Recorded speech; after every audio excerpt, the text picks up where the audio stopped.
शुरू करते हैं D block. Coordination chemistry.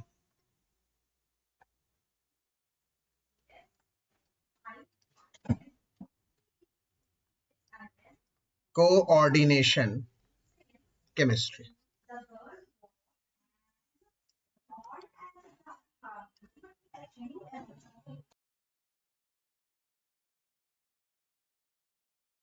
Coordination chemistry. तो कोऑर्डिनेशन केमिस्ट्री का सबसे पहले आता है इंट्रोडक्शन पार्ट। ये पूरा का पूरा वन शॉट मैं करूंगा, सिर्फ सीबीएसई को मद्देनजर रखते हुए, इस बार के पेपर को मद्देनजर रखते हुए। इंट्रोडक्शन में कोऑर्डिनेशन कॉम्प्लेक्स क्या होते हैं, कोऑर्डिनेशन कंपाउंड्स क्या होते हैं, जब दो या दो से अधिक चीजें आपस में मिलकर जुड़कर कंपाउंड्स बनाती है, उनको एडिशन कंपाउंड्स कहते हैं। जैसे ए प्लस बी, ए बी और सी आपस में जुड़ गया और ए बी सी एक कंपाउंड बन गया। ये है एक एडिशन कंपाउंड बच्चों। इस एडिशन कंपाउंड को दो तरीके से डिफाइन किया जा सकता है। एक होते हैं डबल सॉल्ट्स और एक होते हैं सीसी। सीसी मतलब कोऑर्डिनेशन कंपाउंड्स।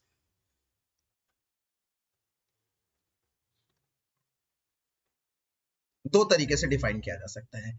एक सिर्फ वैलिड डिफरेंस बताऊंगा। डबल सॉल्ट क्या करता है, जो पूरी तरह से टूट जाता है आयंस में, ए में, बी में और सी में, प्लस या माइनस कुछ भी, कोई भी आयंस में टूट जाता है उसे हम कहते हैं डबल सॉल्ट, जो पूरी तरह से टूट जाए। और जो पूरी तरह से नहीं टूट पाए, जैसे ए बी प्लस और सी माइनस ऐसे टूटे, तो उनको हम क्या कहते हैं, उनको हम कहते हैं कोऑर्डिनेशन कॉम्प्लेक्स। जो पूरी तरह से डिसोसिएट हो जाए अपने कॉन्स्टिट्यूएंट आयंस में, उन्हें कहते हैं डबल सॉल्ट। जो पूरी तरह से नहीं टूटते, पार्शियली टूटते हैं, उन्हें कहते हैं कोऑर्डिनेशन कंपाउंड। एग्जाम्पल जैसे K2SO4 या फिर कोई भी मोहर सॉल्ट, जैसे NH4 का होल ट्वाइस, FeSO4 जैसे 6H2O, ये अगर हम तोड़ेंगे तो ये टूटेगा NH4 प्लस में, Fe2 प्लस में, SO4 2 माइनस में, पूरी तरह से टूट गया देखो अपने कॉन्स्टिट्यूएंट्स में। और अगर मैं इसका एग्जाम्पल बोलता हूं, जैसे हमने अभी डिस्कस भी किया, कोबाल्ट क्लोराइड NH3 का 6 Cl3, इसको तोड़ेंगे तो मिलेगा CONH3। ये डब्बे का एक साथ रहता है और 3 Cl अलग निकल जाएंगे। पूरी तरह से नहीं टूटा। जो पूरी तरह से नहीं टूटा वो कोऑर्डिनेशन कंपाउंड्स, पहली चीज। दूसरी चीज, कोऑर्डिनेशन कंपाउंड्स में कुछ बेसिक एग्जांपल्स ध्यान रखना। जैसे प्लांट्स में पाया जाने वाला क्लोरोफिल, MCQ क्वेश्चन में रहता है मैग्नीशियम सेंट्रल एटम, ये एक कोऑर्डिनेशन कंपाउंड है मैग्नीशियम का। जैसे हेमोग्लोबिन इंसान में पाया जाता है एक कोऑर्डिनेशन कॉम्प्लेक्स, इसमें सेंट्रल मेटल कौन है, Fe आयरन। साइनोकोबाल एमाइन, जो दूसरा नाम है विटामिन B12 का, यस, इसके अंदर कोबाल्ट होता है सेंट्रल मेटल। ये कुछ बेसिक एग्जांपल्स हैं जो आप लोगों को ध्यान करने हैं।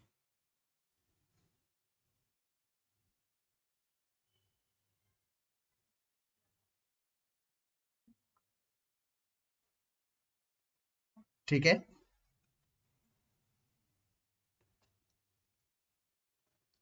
तो आइए आगे बात करते हैं इंट्रोडक्शन पे।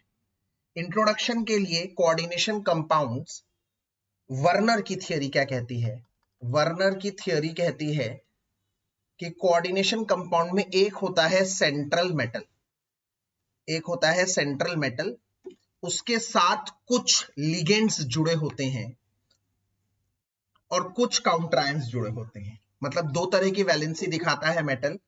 एक मेटल दिखाता है primary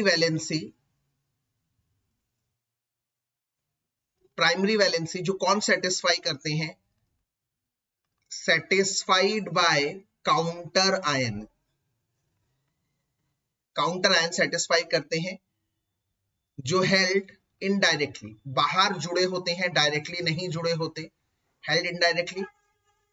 outside the complex, complex के बाहर, ब्रैकेट की चीज को कॉम्प्लेक्स बोलते हैं, ये ब्रैकेट के बाहर होते हैं।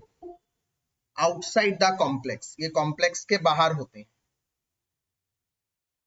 ठीक है। और दूसरा होता है सेकेंडरी वैलेंसी। सेकेंडरी वैलेंसी कौन सेटिस्फाई करता है? लिगेंड्स। ये लिगेंड्स कौन होते हैं? Electron rich species, electron rich species होते हैं, ठीक है। ये directly held directly with central atom. इसका मतलब अगर कोई मेटल है तो लिगेंड उसके साथ डायरेक्टली जुड़ते हैं, ब्रैकेट कॉम्प्लेक्स बनाते हैं और बाहर होते हैं काउंटर आयन। बच्चों ध्यान से देख लो, ये आप लोगों का है कोऑर्डिनेशन कॉम्प्लेक्स, एक तरह का जो हमने बनाया, एक तरह का कोऑर्डिनेशन कॉम्प्लेक्स जो हमने बनाया, ठीक है।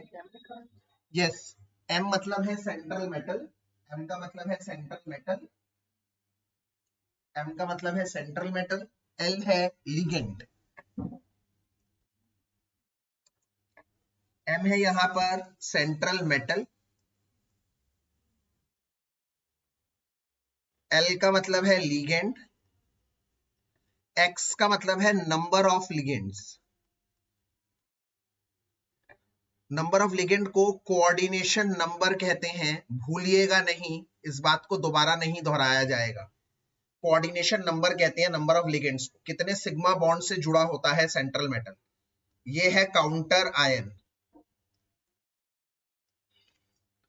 सेंट्रल मेटल और लिगेंड दोनों को जोड़कर बनाया जाता है कोऑर्डिनेशन कॉम्प्लेक्स, ये बनता है कोऑर्डिनेशन कॉम्प्लेक्स। तो ये अहम अहम टर्म्स थी जो आपको पता होनी चाहिए थी। इसके अलावा अगर मैं आपसे क्वेश्चन पूछता हूं, वर्नर थ्योरी से क्वेश्चन बहुत आता है, ये क्वेश्चन आने के चांसेस हैं। COCl3.6NH3 है, कह रहा है ये AgNO3 के साथ, मैं इसको एक्सेस AgNO3 के साथ रिएक्ट करा रहा हूं, एक्सेस AgNO3 के साथ रिएक्ट करा रहा हूं, और कह रहा है 3AgCl का व्हाइट प्रेसिपिटेट मिलता है, 3AgCl का white precipitate. Identify the formula, formula बताना है। ऐसे क्वेश्चन बहुत आने के चांसेस है। तो एक बात मैं आपको बता दूं बेटा, ये जब टूटता है तो ये टूटता है कैसे? ये वाला हिस्सा टूटता है, बॉक्स वाला हिस्सा कभी नहीं टूटता। इसका मतलब जो लिगेंड होता है वो अटूट बॉन्ड बनाता है, सेकेंडरी वैलेंसी कभी नहीं टूटती, नॉन आयनाइजेबल होती है। सेकेंडरी वैलेंसी नॉन आयनाइजेबल होती है, सुन लो, सेकेंडरी वैलेंसी है नॉन आयनाइजेबल, जो कभी नहीं टूटती, आयंस में कभी नहीं टूटती, मेटल का साथ कभी नहीं छोड़ती। और प्राइमरी वैलेंसी है आयोनाइजेबल, मतलब समय आने पर आयंस में टूट जाती है। जैसे पीछे इधर चेक करो, मैंने ये जो एग्जांपल बताया था, इधर अगर आप ध्यान से देखें, इधर कोबाल्ट है मेरा सेंट्रल एटम, एमोनिया है मेरा लिगेंड, 6 एमोनिया है, 6 कोऑर्डिनेशन नंबर है, क्लोरीन जो ब्रैकेट के बाहर है वो है मेरा काउंटर आयन। टूटने पर क्लोरीन टूटा, आप देख रहे हैं आयंस में, बट हमारा सेंट्रल एटम और लिगेंड जो कोऑर्डिनेशन कॉम्प्लेक्स कहलाता है ब्रैकेट के अंदर, वो नहीं टूटा। ये एक बड़ी बात है, ध्यान रखना। तो यहाँ पर कह रहा है कि एक फार्मूला है कंपाउंड का, और इस फार्मूले में एक्सेस AgNO3 के साथ 3 AgCl के व्हाइट प्रेसिपिटेट मिल गए। 3 AgCl के साथ व्हाइट प्रेसिपिटेट मिले हैं, इसका मतलब Ag तो है यहाँ पर, तो 3 AgCl बनाने के लिए Ag को 3 क्लोरीन भी चाहिए होंगे। तो 3 क्लोरीन कहां से मिले होंगे? तो वो 3 क्लोरीन ब्रैकेट के बाहर होंगे बच्चों। इसका मतलब ये बनेगा कुछ ऐसा, NH3 6 के 6 बाहर अंदर, और Cl3 तीनों के तीनों बाहर होंगे। इस तरह से ये क्वेश्चन बना होगा। अगर इस क्वेश्चन में फेरबदल कर दूं और कह दूं COCl3.5NH3 है क्वेश्चन में, और उसको एक्सेस AgNO3 के साथ रिएक्ट कराने पर ये क्वेश्चन आएगा ही आएगा बेटा। कह रहा है 2 मोल AgCl मिल रहा है, आइडेंटिफाई द कंपाउंड, कंपाउंड बताइए। 2 मोल AgCl का मतलब है 2 क्लोरीन ब्रैकेट के बाहर होंगे तभी तो वो टूटे, 2 ही क्लोरीन ब्रैकेट के बाहर है तो उसका मतलब 2 क्लोरीन टूटे हैं, 2 क्लोरीन ब्रैकेट के बाहर है, इसका मतलब यहां पर 3 क्लोरीन है, 3 में से 2 क्लोरीन को बाहर रख दो और 1 क्लोरीन को अंदर लिगेंड की तरह बिहेव करेगा। इसका मतलब NH3 हो गए 5, 1 क्लोरीन ये सब अंदर रहेगा और Cl2 बाहर रहेगा। ध्यान रखिए जितने AgCl के प्रेसिपिटेट मिल रहे हैं उतने क्लोरीन बाहर रहेंगे, क्योंकि ये जब टूटेंगे तो ये कैसे टूटेंगे, ये देगा मुझे CONH3 होल 5 और 2Cl माइनस, ये 2 माइनस है तो इसके ऊपर आ जाएगा 2 प्लस। इसी तरह से जब ये टूटेगा तो CONH3 होल 6 और 3Cl माइनस, 3Cl माइनस है तो इसके ऊपर 3 प्लस चार्ज होगा। तो यहां पर आप क्लियरली देख सकते हैं कि यहाँ पर 3 क्लोरीन मिल रहे हैं, ब्रैकेट के बाहर थे, ये 3 AgCl बनाएंगे, यहाँ पर 2 क्लोरीन है, 1 क्लोरीन ब्रैकेट के अंदर है जो नहीं टूटा, इस बात पर ध्यान करेंगे, और 2 ही क्लोरीन टूटे क्योंकि 2 AgCl ये कह रहा था क्वेश्चन में है। इस तरह का क्वेश्चन आएगा ही आएगा 110%। इसके बाद हम सीधे चलते हैं अपने मेन टारगेट पर, IUPAC नॉमेनक्लेचर।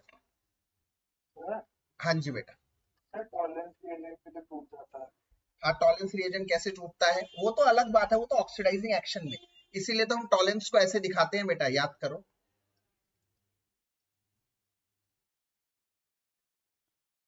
ऐसे दिखाते हैं। अब ये एक थोड़ी सी अलग केमिकल रिएक्शन है, उसको यहां पर मत कंसीडर करना, नहीं तो कंफ्यूज हो जाओगे। वो ऑक्सीडाइजिंग एंटिटी है, वो एक अलग तरह का बिहेवियर शो होता है, ठीक है, उसको यहां पर कभी कंफ्यूज मत होना, वो अलग टॉपिक है, उसको रख दो अलग से। IUPAC नॉमेनक्लेचर, IUPAC नॉमेनक्लेचर में हम सारे कॉम्प्लेक्सेस को 2 भागों में बांट रहे हैं। एक कैटायन कॉम्प्लेक्स, कैटायन कॉम्प्लेक्स या फिर न्यूट्रल कॉम्प्लेक्स। मतलब जब पूरे कॉम्प्लेक्स के ऊपर पॉजिटिव चार्ज होगा, कैसे पता लगेगा कि किसी कॉम्प्लेक्स के ऊपर पॉजिटिव चार्ज है बच्चों, कैसे पता लगेगा, ये रहा लिगेंड तो उसके ऊपर y amount of positive charge आएगा, तो हमें क्लियरली पता लग जाएगा कि सर ये कैटायन कॉम्प्लेक्स है, इसमें कोई दो राय नहीं है, पॉजिटिव चार्ज देखते ही हम पहचान जाएंगे कि पॉजिटिव कॉम्प्लेक्स है। या फिर कई बार ऐसे भी हो सकता है लिगेंड का अमाउंट x है और उसके साथ काउंटर आयन दे दे y, पर हमेशा कॉम्प्लेक्स को पहले देखा जाएगा, डब्बा पहले मतलब कैटायन पहले, हमेशा कैटायन लिखा जाता है, तो इसका मतलब कैटायन कॉम्प्लेक्स 2 तरीकों से आ सकता है। एक तो सीधे पॉजिटिव चार्ज आ जाएगा तो पता लग जाएगा ये कैटायन कॉम्प्लेक्स है, दूसरे केस में वो डब्बा बना के आएगा, काउंटर आयन होगा बट डब्बा पहले होगा, पहले हमेशा कैटायन लिखा जाता है कन्वेंशनली, तो इसका मतलब ये एक कैटायन कॉम्प्लेक्स। इसका IUPAC नाम क्या होगा, सबसे पहले लिखा जाता है नंबर ऑफ लिगेंड्स, आप जानते हैं कितने लिगेंड्स हैं, उसके बाद लिगेंड्स लिखे जाते हैं, लिगेंड का नाम अल्फाबेटिकल के हिसाब से, अगर एक से अधिक है तो अल्फाबेटिकल ऑर्डर के हिसाब से लिखा जाएगा, फिर सेंट्रल मेटल का नाम लिखा जाएगा, फिर सेंट्रल मेटल का ऑक्सीडेशन स्टेट लिखा जाएगा। ये जो ऑक्सीडेशन स्टेट लिखोगे स्टॉक नोटेशन में लिखोगे, स्टॉक नोटेशन का मतलब होता है रोमन में लिखना है, इस बात का ध्यान रखना है। इसके बाद स्पेस देना है, इसका मतलब यहां तक कोई भी स्पेस नहीं है, जब हम कॉम्प्लेक्स का नाम लिखते हैं तो इसमें यहां तक कोई भी स्पेस नहीं है, सिर्फ पहला अक्षर कैपिटल होगा, बीच में कोई भी लेटर कैपिटल भी नहीं होगा, और स्पेस के बाद लिखा जाएगा काउंटर आयन, और काउंटर आयन अगर है तो लिखा जाएगा, और उसका कभी अमाउंट नहीं लिखते, विदाउट इट अमाउंट, इसके अमाउंट के बिना उसे लिखा जाता है। आइए एग्जाम्पल देखते हैं, एग्जाम्पल वही लेते हैं जो मैं पीछे लिखा है मैंने 2 बार, इस कॉम्प्लेक्स को, ये रहा, ये एक कॉम्प्लेक्स है। सबसे पहले आप पहचानेंगे कैसे कि ये एक कैटायन कॉम्प्लेक्स है, पॉजिटिव चार्ज तो नहीं है, मैंने 2 चीजें बताई है, डब्बा पहले है, आप देखिए डब्बा पहले तो इसका मतलब कैटायन कॉम्प्लेक्स। तो इसका नाम कैसे लिखा जाएगा, इसका नाम लिखा जाएगा हेक्सा, क्योंकि 6 है, हेक्सा। NH3 को अमीन बोलते हैं, आप जानते हैं, और अमीन में डबल M होता है, इस बात का ध्यान रखेंगे। हेक्सा अमाइन, फिर CO को क्या बोलेंगे, कोबाल्ट बोलेंगे, फिर उसका ऑक्सीडेशन स्टेट, ऑक्सीडेशन स्टेट के लिए जगह छोड़ दिया करिए, फिर स्पेस दीजिए, और फिर 3 क्लोरीन है, काउंटर आयन के रूप में 3 क्लोरीन है, तो हम लिखेंगे क्लोराइड।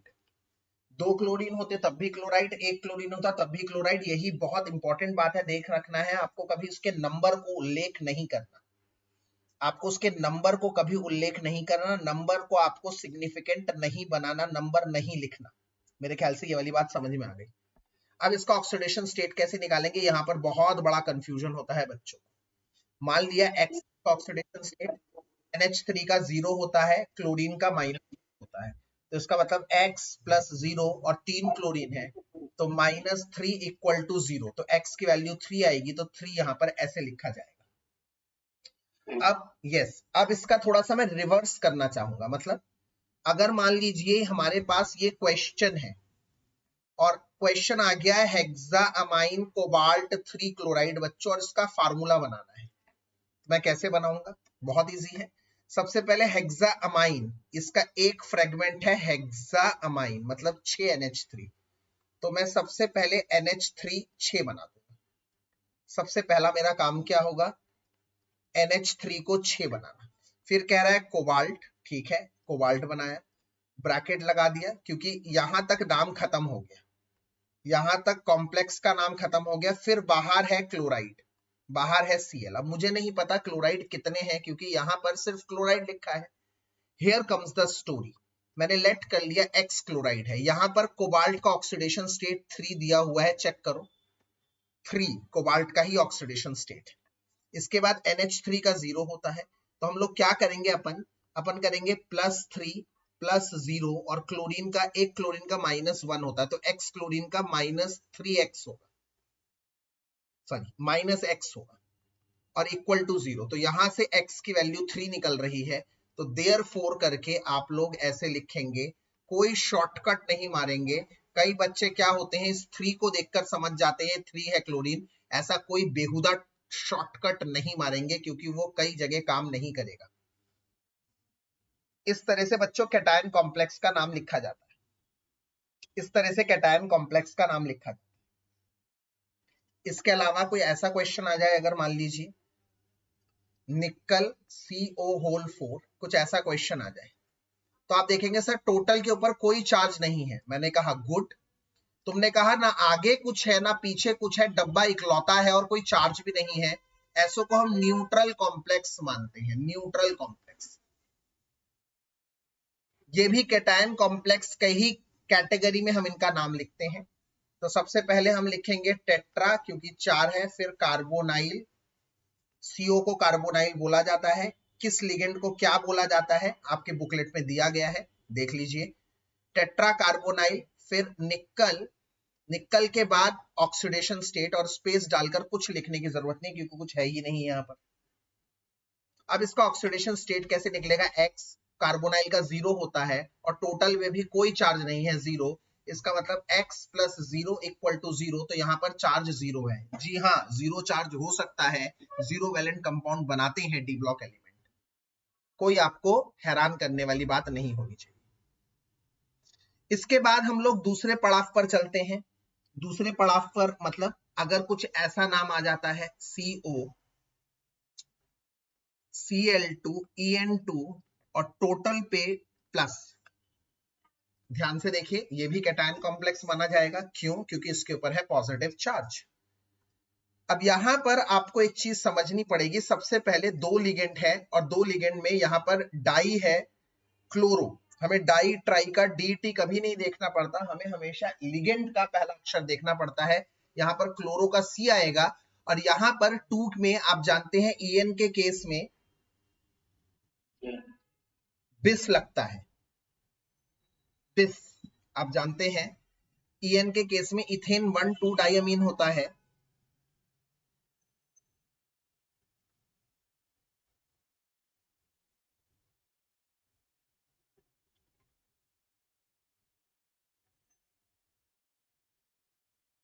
ठीक है, तो ध्यान से समझिए, En को हम लोग कहते हैं बिस इथेन 1,2 डायमीन, बिस लगता है और इथेन का E से शुरू होता है नाम, तो अल्फाबेटिकली कौन जीता, क्लोरो जीता, तो इसका नाम क्या आएगा, die chloro, yes die chloro.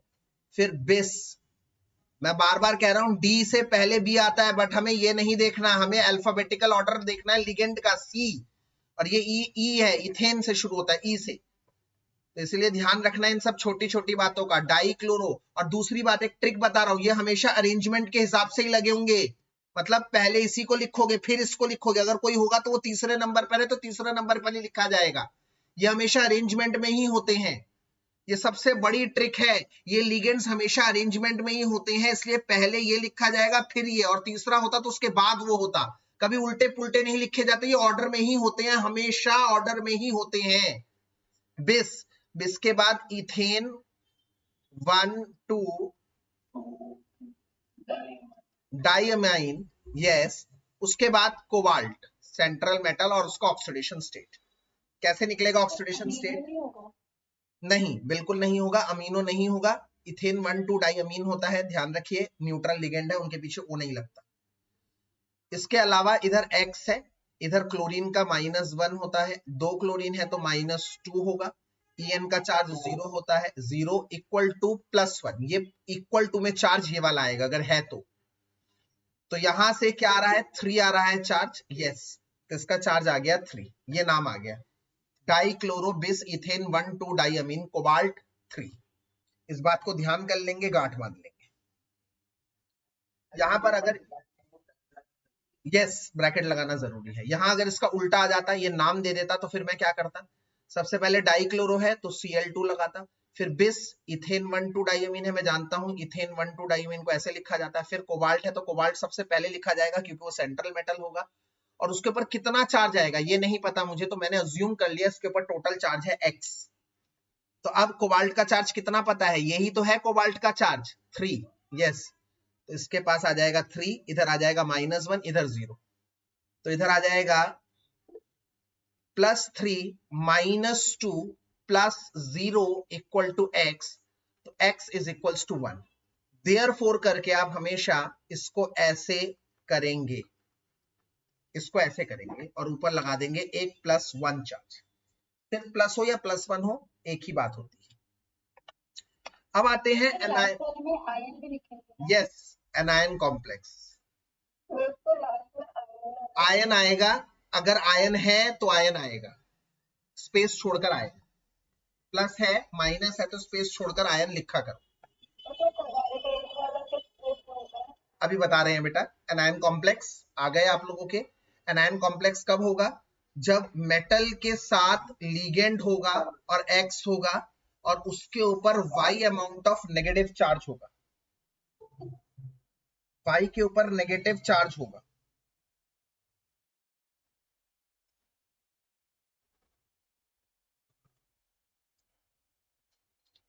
अगर Y के ऊपर नेगेटिव चार्ज है, या फिर डब्बा बाद में हुआ, मतलब इस केस में काउंटर आयन पहले हो जाएगा, काउंटर आयन पहले आ जाएगा, तो दो सूरतें हाल है, या तो नेगेटिव चार्ज है या तो डब्बा बाद में है। डब्बा बाद में का मतलब भी वही हुआ एनायन कॉम्प्लेक्स।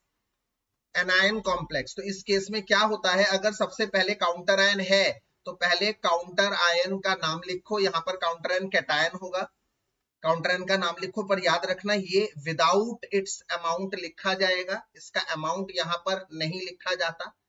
फिर स्पेस आएगा, स्पेस छोड़ने के बाद अब कॉम्प्लेक्स का नाम शुरू होगा, तो यहां पर कॉम्प्लेक्स का नाम सेम है एकदम। सबसे पहले क्या? अमाउंट ऑफ लिगेंड, उधर भी लिखा जाता था, इधर भी लिखा जाएगा, फिर लिगेंड उधर भी लिखा जाता था, इधर भी लिखा जाएगा, और उसके बाद सेंट्रल मेटल, और सेंट्रल मेटल का ऑक्सीडेशन स्टेट, वो भी रोमन में। बस अंतर इतना है, इसके सेंट्रल मेटल के नाम के पीछे 8 आएगा, 8, और अगर कोई लैटिन नेम है तो वो भी आएगा। If any Latin name then write it. जैसे एग्जांपल Cu को कॉपर बोलते हैं बट लैटिन में क्यूप्रम बोलते हैं, तो यहां पर Cu की जगह आ जाएगा क्यूपरेट, 8 लग जाएगा। यस, इस बात को ध्यान रखना है आप लोग। और नॉर्मल कोबाल्ट है तो वो क्या बन जाएगा? कोबाल्टेट। Ag है तो सिल्वर नहीं लिखेंगे, आर्जेंटेट आ जाएगा। Au है तो गोल्ड है, ऑरेट, यस। तो इस तरह से लेड है तो प्लम्बेट, प्लम्बम होता है, इस तरह से ये सब नाम आएंगे। ठीक है, मेरे ख्याल से आपको मेरी बात समझ में आ रही है। चलिए एग्जाम्पल करते हैं कुछ। एग्जाम्पल है जैसे K3Al C2O4 का होल थ्राइस। सबसे पहले ये हम कैसे पता लगा कि एनायन कॉम्प्लेक्स है, क्योंकि डब्बा बाद में है तो हम समझ गए ये है एनायन कॉम्प्लेक्स। तो 3 पोटेशियम है तो लिखेंगे पोटेशियम। एक बात बता दूं, 2 पोटेशियम होते तब भी पोटेशियम लिखते, 1 पोटेशियम होता तब भी पोटेशियम लिखते, क्योंकि हमें यहाँ पर कैटायन या एनायन के अमाउंट्स लिखना नहीं अलाउड है। स्पेस छोड़कर 3 है तो 3 को कहते हैं ट्राई और ऑक्सलेटो। और फिर एल्यूमिनियम है तो क्या आएगा, एल्यूमिनेट, क्योंकि ये एक एनायन कॉम्प्लेक्स है तो एल्यूमिनेट उसकी सबसे बड़ी पहचान है। नाम के पीछे 8 आना सबसे बड़ी पहचान है कि ये एक एनायन कॉम्प्लेक्स है। एनायन कॉम्प्लेक्स के पीछे 8 आता है, ब्रैकेट में उसका ऑक्सीडेशन स्टेट। ये +1 है, ये x है, ये -2 है, तो इसका आ जाएगा +3 + x -6 = 0। x की वैल्यू क्या आ जाएगी, 3। चलिए इसका उल्टा देखते हैं, ठीक है। उल्टा मतलब अगर मान लिया नाम दे दिया तो हम इसका स्ट्रक्चर कैसे बनाते अगर नाम दे दिया तो हम लोग सबसे पहले करते, पोटेशियम दिया हुआ है K, कितने K नहीं पता, X मान लिया। फिर ट्राई ऑक्सलेटो हमें पता है C2O4 होता है, ट्राई मतलब 3। बिस और ट्रिस सिर्फ इकलौता EN के केस में लगता है, इथेन 1,2 डाइअमीन के केस में लगता है, और कछु नहीं लगता, कहीं नहीं लगता, इसे रट लीजिए आप। उसके बाद एल्यूमिनेट का मतलब है Al। अब सवाल आता है X कितना है, उसको निकालने के लिए हम करते हैं कोशिश। एल्यूमिनियम का ऑक्सीडेशन स्टेट ये है, 3 आ गया, और ऑक्सलेट का है -2। तो देखिए आइए क्या होता है, +x +3 -6 = 0, तो x की वैल्यू 3 आ गई, तो यहां पर आ गया K3Al C2O4 का होल थ्राइस, ये आ गया आंसर देयरफॉर लिखकर। तो हम हर क्वेश्चन को दो तरीके से करवा रहे हैं, एक सीधा और एक उल्टा। इसका मतलब एक नाम दे दिया तो फार्मूला कैसे बनेगा, और दूसरा फार्मूला दे दिया तो नाम कैसे बनेगा। एक बहुत ही मेरे क्लोज कंपाउंड है आयरन, लिखा होगा आयरन ब्रैकेट में 3, फिर लिखा होगा हेक्सासाइनाइडोफेरेट, हेक्सासाइनाइडोफेरेट 2। तो सबसे पहले हमने एक बात देख ली, हाँ भाई फेरेट देखते ही हम समझ गए ये है एनायन कॉम्प्लेक्स। डब्बा बाद में आएगा तो सबसे पहले Fe लिख दिया हम लोगों ने। Fe का ये अमाउंट नहीं है, मार्क माय वर्ड, ये इसका ऑक्सीडेशन स्टेट है। इसका मतलब +3 इसका ऑक्सीडेशन स्टेट है, उस समय कुछ नहीं करना, उसका अमाउंट नहीं है ये इसका। फिर कह रहा है हेक्सासाइनाइडो मतलब Cn हो गए अपन के 6, Cn हो गए 6, और फिर फेरेट है मतलब सेंट्रल एटम भी Fe है। तो Fe 2 है यहाँ पर, एक कैटायन की तरह बिहेव कर रहा है और एक सेंट्रल मेटल की तरह बिहेव कर रहा है, और इसका ऑक्सीडेशन स्टेट है 2। तो अब हमें ये नहीं पता कि ये Fe कितने हैं, कैटायन कितने हैं, जो ब्रैकेट के बाहर है वो हमें नहीं पता, तो मान लिया X है, ये +3 है, ये -1 है। अब इसका देखते हैं क्या अमाउंट निकलता है, +3x +2 -6 = 0। तो x आप देख पा रहे हैं कितना निकल रहा है, 4/3। ये बहुत अच्छे क्वेश्चन निकलते हैं, ये पीछे भी एक्सरसाइज में भी एक क्वेश्चन है। तो इस केस में हम क्या करेंगे, लिखेंगे Fe 3/4 है और Fe Cn6 ये है। और इसको ऐसे भी लिख सकते हैं, अगर मैं दोनों को 4 से मल्टीप्लाई कर दूं तो क्या बन जाएगा, ये Fe3, ये 3 रह जाएगा क्योंकि 4 से मल्टीप्लाई करेंगे। अच्छा, तो ये रह जाएगा इधर 4 और Fe3 से मल्टीप्लाई कर दो दोनों को तो पूरे कॉम्प्लेक्स पे आ जाएगा 3। तो ये क्वेश्चन हुआ आज का क्वेश्चन ऑफ द डे, बहुत इंपॉर्टेंट क्वेश्चन है। और अगर बच्चों बूझो, अगर नाम ऐसा आ गया तो क्या करोगे, अगर मान लो पेपर में ये नाम आ गया, इसका फार्मूला आ गया, नाम बताना है, तो क्या करोगे, आ जाएगा Fe4 FeCN6 का होल थ्राइस। कुछ ऐसे आ गया, तो अब आप क्या करोगे? सबसे पहले ये 3 देखकर कई बच्चे सोचेंगे ट्रेस ब्रेस पता नहीं क्या ही सब सोच लेंगे। अरे कुछ नहीं करना यार, दोनों को 3 से डिवाइड कर दो, दोनों को 3 से डिवाइड कर दो। तुम कहोगे अब ये 4/3 आ गया, इसका नाम क्या लिखूंगा? मैंने कहा 4/3 आ गया तो तुझे क्या फर्क पड़ता है भाई, इसका तो अमाउंट लिखा ही नहीं जाता। समझ में आ रही है मेरी बात? इसका तो अमाउंट ही नहीं लिखा जाता। ये 4 हो 4/3 हो, क्या फर्क पड़ता है? आयरन लिखकर छुट्टी, आयरन लिखकर छुट्टी। यहां 3 था तो मैं समझ गया इसकी पावर 3 होगी, तो आयरन 3 यहां पर लिखो, इसके ब्रैकेट में 3 लिखो ना लिखो आपकी मर्जी है, मत लिखो कोई बात नहीं है। आयरन लिखे छुट्टी स्पेस, फिर लिखो हेक्सा साइनाइडो फेरेट, ब्रैकेट में ऑक्सीडेशन स्टेट निकाल लोगे। कैसे निकालोगे? इसका +3 कैसे पता लगा? इस 3 से ही पता लगा उसके ऊपर कितना चार्ज है। +3, इसका x, इसका -1, तो इसका मतलब +3 इंटू 4/3, ये पहले वाले का इसके ऊपर का चार्ज निकलेगा, प्लस x Fe का -6 इज इक्वल टू 0, 3 से 3 कट गया, x इज इक्वल टू 2, यहां पे आ गया 2 चार्ज। इस तरह से अगर ऐसे फ्रैक्शन में नाम आ जाते तो आप उसको इस तरह से डील करते बच्चों। घबराना कतई नहीं है, रिलैक्स होकर क्वेश्चंस को करने हैं।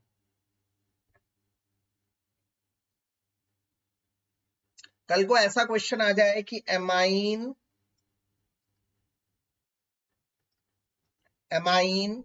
ब्रोमाइडो क्लोराइडो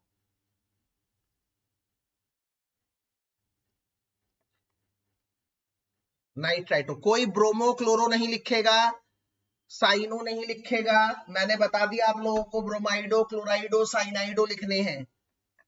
नाइट्राइटो N, प्लेटिनेट 2 आ रहा है, इसका फार्मूला लिखो भाई, कोई टेंशन नहीं है भाई। सबसे पहले तो 8 देखते ही समझ गया ये एनायन कॉम्प्लेक्स है, और आगे कैटायन दिया नहीं हुआ, इसका मतलब इस पूरे के ऊपर नेगेटिव चार्ज आएगा। कैसे? अमाइन NH3, लाइन से लिखते रहो, ब्रोमाइडो Br, क्लोराइडो Cl, नाइट्राइटो N मतलब NO2, नाइट्राइटो O बोलता तो ONO होता, इस बात का ध्यान रखना। नाइट्राइटो N मतलब NO2, फिर कह रहा है प्लेटिनेट, सबसे आगे लिखेंगे प्लेटिनेट क्योंकि वो है सेंट्रल मेटल, और फिर इसका चार्ज है 2। हमें इसके ऊपर कितना चार्ज है नहीं पता, लेट कर लिया X चार्ज है। इसका चार्ज है 0, इसका -1, इसका -1, इसका -1, तो +2 + 0 -1 -1 इक्वल टू x, तो x इज इक्वल टू -1। इसका मतलब देयरफॉर कंपाउंड क्या हुआ? Pt NH3 का होल 6 NH3 BrCl और फिर NO2, और टोटल के ऊपर आ गया 1 -1। इस तरह के क्वेश्चन आएंगे, आप लोगों को ध्यान रखना है।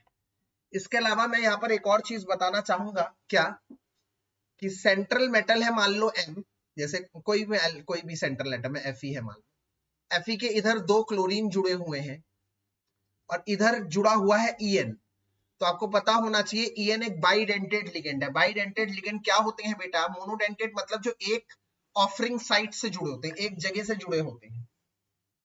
En 2 जगहों से जुड़ा है इसलिए बाइडेंटेड लिगेंड है। तो बाइडेंटेड लिगेंड का एक फायदा होता है, बाइडेंटेड लिगेंड या फिर ट्राइडेंटेड लिगेंड या फिर पॉलीडेंटेड लिगेंड का फायदा होता है क्या, कि वो सेंट्रल मेटल के साथ एक रिंग बनाता है, रिंग। तो बाइडेंटेड या फिर पॉलीडेंटेड मतलब मोनोडेंटेड को छोड़कर, क्योंकि मोनोडेंटेड तो रिंग बना नहीं पाएंगे, देखो अलग अलग है, इनके बीच में बॉन्ड नहीं जुड़ा हुआ। तो इसका मतलब यहां पर एक मोटी बात आ रही है कि एक्सेप्ट मोनोडेंटेट को छोड़कर all the other ligands, दूसरे ligands forms cyclic structure, इसको कहते हैं रिंग बनाता है, रिंग स्टेबलाइजेशन। रिंग स्टेबलाइजेशन, इसकी वजह से वो ज्यादा स्टेबल हुए। ये है मोर स्टेबल, मोर स्टेबल। इस रिंग स्टेबलाइजेशन को एक वर्ड दिया गया है किलेट इफेक्ट। तो अगर आपसे कोई पूछे किलेट इफेक्ट क्या होता है, आप बड़े सिंपल शब्दों में बताएंगे किलेट इफेक्ट का मतलब है रिंग स्टेबलाइजेशन। जब मोनोडेंटेड लिगेंड के अलावा कोई दूसरा लिगेंड जुड़ता है तो एक रिंग बनाता है, उस रिंग को हम लोग कहते हैं किलेट इफेक्ट। ये स्टेबिलिटी का एक तरह का इंडिकेशन है। इसके अलावा एक और तरीके की चीज बता रहा हूं, एम्बिडेंट लिगेंड या फिर एम्बिडेंट न्यूक्लियोफाइल का मतलब है जिनके पास एक से अधिक ऑफरिंग साइट है बट वो एक समय पर एक ही ऑफर करते हैं। Having more than one offering sites but uses one at a time, एक समय पर एक। एग्जाम्पल जैसे CN और NC, एग्जाम्पल जैसे NO2 और ONO, एक सगे से एक समय पर एक जगह से जुड़ना। इसके बाद बच्चों आगे बढ़ते हैं हमारे सेगमेंट 2 पर, वो है आइसोमेरिज्म। आइसोमेरिज्म से भी मुझे एक क्वेश्चन बनता हुआ नजर आ रहा है। दो तरह के आइसोमेरिज्म है, पहला है स्ट्रक्चरल।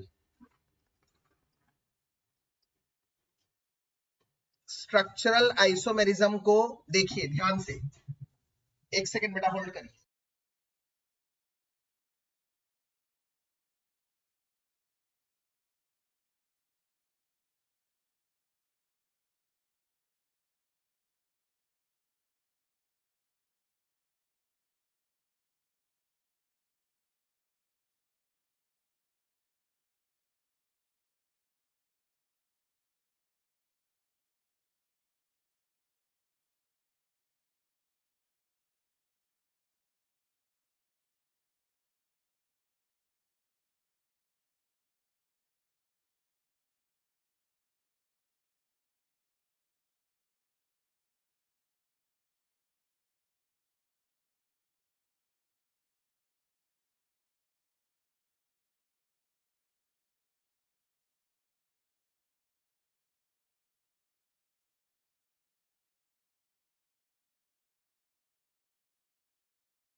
तो स्ट्रक्चरल आइसोमेरिज्म कौन होते हैं बेटा? स्ट्रक्चरल आइसोमेरिज्म में जहां पर 2 डायमेंशंस में फर्क आता है, तो ध्यान से सुनिए। पहला है स्ट्रक्चरल आइसोमेरिज्म का लिंकेज। बेटा मेरा ऑडियो वीडियो क्लियर है ना? ठीक है। लिंकेज एक शब्द समझ लीजिए, लिंकेज आइसोमेरिज्म कब होगा, सबकी एक एक कंडीशन है। लिंकेज आइसोमेरिज्म की कंडीशन क्या है? एम्बिडेंट न्यूक्लियोफाइल होना चाहिए, मतलब लिंकेज का मोड अलग होना चाहिए। जैसे एक बार प्लेटिनम के साथ जुड़ गया CN, दूसरे केस में प्लेटिनम के साथ जुड़ गया NC। प्लेटिनम के साथ CN और NC, तो इसका मतलब लिंकेज आइसोमेरिज्म तो तभी हो पाएगा ना जब एम्बिडेंट न्यूक्लियोफाइल होगा, जो अपना मोड ऑफ लिंकेज चेंज कर सकता है। जो अपना मोड ऑफ लिंकेज चेंज कर सकता है उसी से लिंकेज आइसोमेरिज्म बनेगा। दूसरा कोऑर्डिनेशन। कोऑर्डिनेशन तब होगा जब दो कॉम्प्लेक्स होंगे। दो कॉम्प्लेक्स वाले आप लोगों के सिलेबस में नाम नहीं है इस बार, तब भी एक बार सुन लीजिए। जैसे मान लीजिए हैविंग 2 कॉम्प्लेक्सेस, मतलब इसकी कंडीशन है, मतलब मान लीजिए CO है NH3 का होल 6 और Cr CN का होल 6। अब एक बात बताइए, अगर मैं यहां पर सेंट्रल मेटल को एक दूसरे से स्वैप कर दूं तो कोऑर्डिनेशन चेंज हो जाएगा या नहीं हो जाएगा? बिल्कुल। मतलब क्रोमियम हो जाएगा NH3 के साथ और कोबाल्ट हो जाएगा CN के साथ, तो चेंज हो गया, बदल गया। सेंट्रल एटम चेंज होने से आइसोमेरिज्म, इसे ही तो कहते हैं बेटा आइसोमेरिज्म। जब एक नया कंपाउंड जनरेट हो जाए, फार्मूला वही रहे, तो कोबाल्ट ने अपनी जगह क्रोमियम से बदल दी। अगर दो कॉम्प्लेक्सेस हैं, दो डब्बे हैं, अगर दो डब्बे के सेंट्रल मेटल आपस में अपनी जगह बदल देते हैं तो बात बन गई, वो कोऑर्डिनेशन आइसोमेर बनेंगे। तीसरे तरह का आइसोमेरिज्म है इंपॉर्टेंट, आयोनाइजेशन। जब आयोनाइजेशन के प्रोडक्ट्स अलग अलग हो। आयोनाइजेशन के प्रोडक्ट अलग अलग तब होंगे जब आप लोग ध्यान रखिएगा दो बातें हो, एक तो कैटायन कॉम्प्लेक्स हो आपके पास, कैटायन कॉम्प्लेक्स विद इंटर, या फिर ऐसे लिख देता हूं, जब ligands can be interchanged, ligands can be interchanged with counter ion, with anion। तो उसके लिए कैसे लिगेंड होने चाहिए आपके पास? नेगेटिव लिगेंड, तभी तो वो एनायन के साथ एक्सचेंज होंगे। एग्जाम्पल ध्यान से देखिए, ध्यान से समझिए मेरी बात को। जब आप का आयोनाइजेशन आइसोमर अलग हो, जब आयोनाइजेशन करने पर प्रोडक्ट अलग अलग बने, जैसे CO NH3 SO4 Cl, ये कॉम्प्लेक्स है। आप जानते हैं इसके कॉम्प्लेक्स के आयनाइजेशन करने पर मुझे क्या मिलेगा? मुझे मिलेगा CO NH3 SO4 और मिलेगा Cl माइनस, बिल्कुल। बट अगर मैं इस Cl को इस NH-SO4 से एक्सचेंज कर दूं, मतलब Cl को SO4 से एक्सचेंज कर दूं, जिसकी वजह से ये कुछ इस तरह का हो जाए कि Cl ब्रैकेट के अंदर हो जाए, ब्रैकेट के बाहर SO4 हो जाए। अब अगर मैं इसका आयनाइजेशन करूं तो ये कुछ ऐसे बन जाएगा जिसमें SO4 2- बनेगा और इस पे 2+ आएगा, इस तरह से बनेगा। तो देखिए आप सिर्फ इतनी सी बात से अपनी अपनी जगह बदलने से आयनाइजेशन प्रोडक्ट अलग बन गए। एक में Cl मिल रहा है, दूसरे में Cl मिल ही नहीं रहा। अब याद करो पीछे वाला एग्जाम्पल, अगर मैं इसमें AgNO3 डाल दूं तो इसमें तो AgCl का व्हाइट प्रेसिपिटेट मिलेगा, और इसमें AgNO3 डाल दूं तो नो AgCl का व्हाइट प्रेसिपिटेट। इसका मतलब सिर्फ एक के पोजीशन के बदलने से, क्योंकि हम जानते हैं अच्छी तरह से जो डब्बे के बाहर होता है वही आयोनाइज होता है। इसका मतलब अगर डब्बे के बाहर वाली चीज डब्बे के अंदर वाली चीज के साथ एक्सचेंज कर दी जाए, और वो तभी मुमकिन है जब डब्बे के अंदर वाला नेगेटिव है, क्योंकि नेगेटिव हमेशा के साथ नेगेटिव के साथ एक्सचेंज किया जाता है। उस केस में आयनाइजेशन प्रोडक्ट्स डिफरेंट हो जाएंगे, एक डिफरेंट सेट ऑफ प्रोडक्ट मिलेगा। तो पेपर में ऐसा क्वेश्चन बहुत इंपॉर्टेंट है कि ऐसा एक कंपाउंड दे दे और कहे कि इसका आयनाइजेशन आइसोमर बनाओ और फिर उसको डिस्टिंग्विश करो। तो डिस्टिंग्विश कैसे करेंगे? एक कंपाउंड बनाया, दोनों में AgNO3 डाल दिया, एक में AgCl का व्हाइट प्रेसिपिटेट मिल रहा है, दूसरे में AgCl का व्हाइट प्रेसिपिटेट नहीं मिल रहा है। तो जिसमें AgCl का व्हाइट प्रेसिपिटेट मिल रहा है, इसका मतलब उसमें क्लोरीन डब्बे के बाहर होगा, एनायन की तरह होगा, तभी तो वो आयनाइज हुआ। तो एक बहुत बड़ा फैक्टर है, बहुत बड़ा पॉइंट है, इस बात को ध्यान करिएगा। इसके बाद आखिरी है हाइड्रेट या फिर सॉल्वेट आइसोमेरिज्म। ये एक तरह का आयनाइजेशन आइसोमेरिज्म ही है जिसमें वाटर हो, पानी हो, वाटर एज लिगेंड हो, उसे हम कहते हैं ये वाला आइसोमेरिज्म। जैसे एग्जाम्पल के तौर में आपको देना चाहता हूं एक बढ़िया सा एग्जाम्पल, जैसे CrH2O का whole 6 Cl3, CrH2O whole 6 Cl3। आप जानते हैं इसके आयनाइजेशन से 3 क्लोरीन मिलेंगे, बिल्कुल। बट अगर मान लो एक क्लोरीन अंदर चला गया और पानी बाहर आ गया, पानी बाहर आ चुका है, तो उस केस में क्रोमियम H2O5 एक Cl अंदर आ गया है और बाहर अब क्या बचेंगे? 2 Cl और H2O। अब H2O यहां पर एनायन की तरह बिहेव नहीं कर रहा, वाटर ऑफ क्रिस्टलाइजेशन की तरह बिहेव कर रहा है। एनायन यहां पर वाटर ऑफ क्रिस्टलाइजेशन की तरह बिहेव कर रहा है। इस तरह का बहुत इंपॉर्टेंट है सॉल्वेट। तो इसका मतलब सर सबसे एक एक वर्ड जुड़ा हुआ है, क्या है याद करिए। एक बार इसका एक ब्रीफ कर देते हैं स्ट्रक्चरल आइसोमेरिज्म का। पहला पार्ट पहला पार्ट हमने लिंकेज सीखा। लिंकेज तब होगा जब एम्बिडेंट लिगेंड होगा, एक बार रिवाइज कर लीजिए। दूसरा कोऑर्डिनेशन होगा जब दो कॉम्प्लेक्स होंगे, ऐसे दो कॉम्प्लेक्स होंगे और मेटल्स अपनी अपनी पोजीशन चेंज कर लेंगे। तीसरा आयोनाइजेशन, जिसमें एक नेगेटिव लिगेंड स्वैप्स करता है position, swaps with anion, anion के साथ अपनी पोजीशन स्वैप करता है।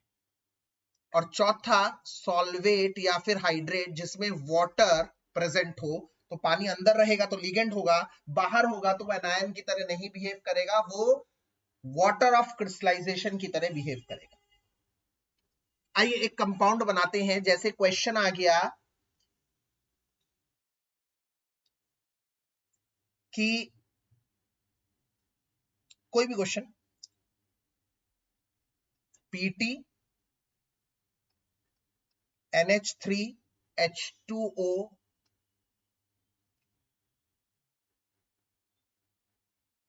H2O का होल 3 Cl। अब आपको बताना है किस किस तरह के आइसोमेरिज्म को शो कर रहा है। तो सबसे पहले लिंकेज नहीं कर रहा, क्यों? क्योंकि इसके अंदर कोई भी एम्बिडेंट लिगेंड नहीं है। कोऑर्डिनेशन नहीं कर रहा, दो डब्बे नहीं है। आयनाइजेशन कर सकता है, Cl अंदर जा सकता है, बट अंदर कोई नेगेटिव है ही नहीं, ये भी न्यूट्रल है, ये भी न्यूट्रल है, तो आयनाइजेशन भी नहीं करेगा। बट हाँ, सॉल्वेट जरूर करेगा क्योंकि पानी है। तो इसका मतलब सिर्फ पानी एक लौता न्यूट्रल लिगेंड है जो स्वैप कर सकता है अपनी पोजीशन को। तो ये सिर्फ एक ही तरह का दिखाएगा जिसमें H2O 2 रह जाएंगे, Cl अंदर आ जाएगा और फिर बाहर एक H2O आ जाएगा। तो इसकी वजह से आयनाइजेशन आइसोमेरिज्म भी दिखा रहा है, क्योंकि हर सॉल्वेट आइसोमेरिज्म आयनाइजेशन आइसोमेरिज्म भी दिखाता है, क्योंकि आयनाइजेशन प्रोडक्ट डिफरेंट हो जाते हैं। Every solvate isomerism will be ionization isomer, याद करना है। तो कौन कौन से आइसोमेरिज्म शो कर रहा है? Solvate and ionization. तो आजकल ऐसे ही क्वेश्चनों का दौर है जिसमें कंपाउंड दे देगा और बताएगा बताओ कौन कौन से आइसोमेरिज्म शो कर रहा है। और मेरा खास क्वेश्चन मैंने आपको बता दिया, जिसमें क्वेश्चन दे देगा, एनसीईआरटी का भी क्वेश्चन है और उसमें बता रहा है कि एविडेंस दो कि ये दोनों आयनाइजेशन आइसोमर है। जैसे ये वाला मैंने बताया, एविडेंस, सबूत क्या है? तो भाई एक बार वो कंपाउंड बनाओगे, उसका आयनाइजेशन करके दिखाओगे, उसके आयनाइजेशन आइसोमर का बना के दिखाओगे, उसका आयनाइजेशन करके दिखाओगे, फिर दोनों में एक्सेस AgNO3 डालोगे और एक में AgCl का व्हाइट प्रेसिपिटेट मिलेगा। किसमें? जिसमें chlorine as a ligand, chlorine as a anion present होगा, ब्रैकेट के बाहर क्लोरीन होगा उस केस। इसके बाद आते हैं भाई दूसरे तरह के आइसोमेरिज्म पर। दूसरा तरह का आइसोमेरिज्म क्या है? Geometric isomerism, stereo isomerism.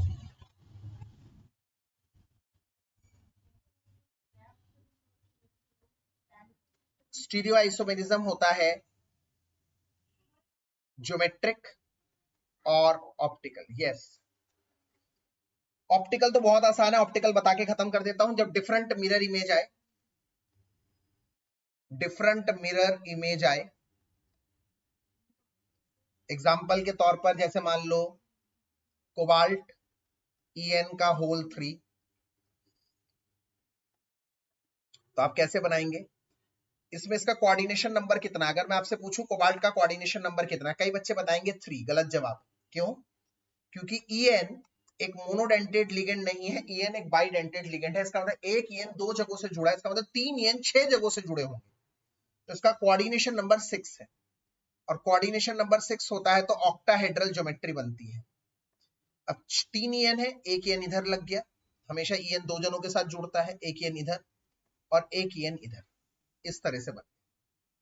इसके ऊपर 3 पॉजिटिव चार्ज ऐसे दिखा दिया, पूरा ब्रैकेट दिखाने की जरूरत नहीं है। मिरर बनाया, मिरर ऐसे बनाते हैं, CO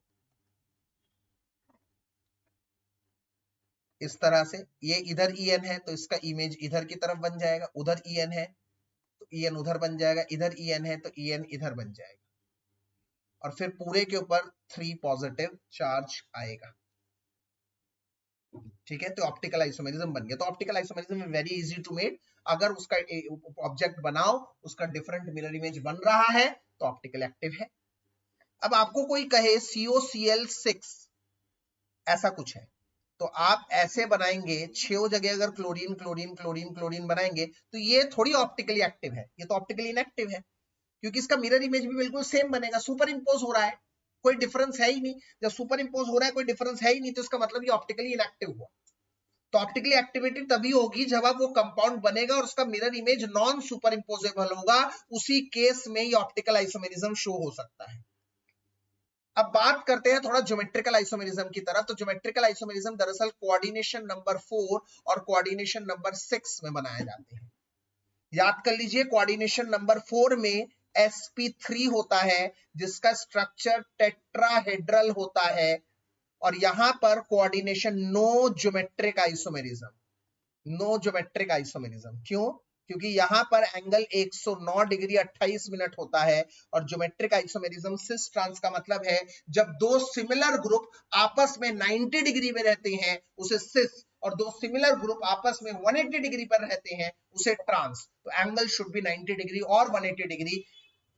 in the case of tetrahedral the angle is 109 degree, no geometrical isomerism.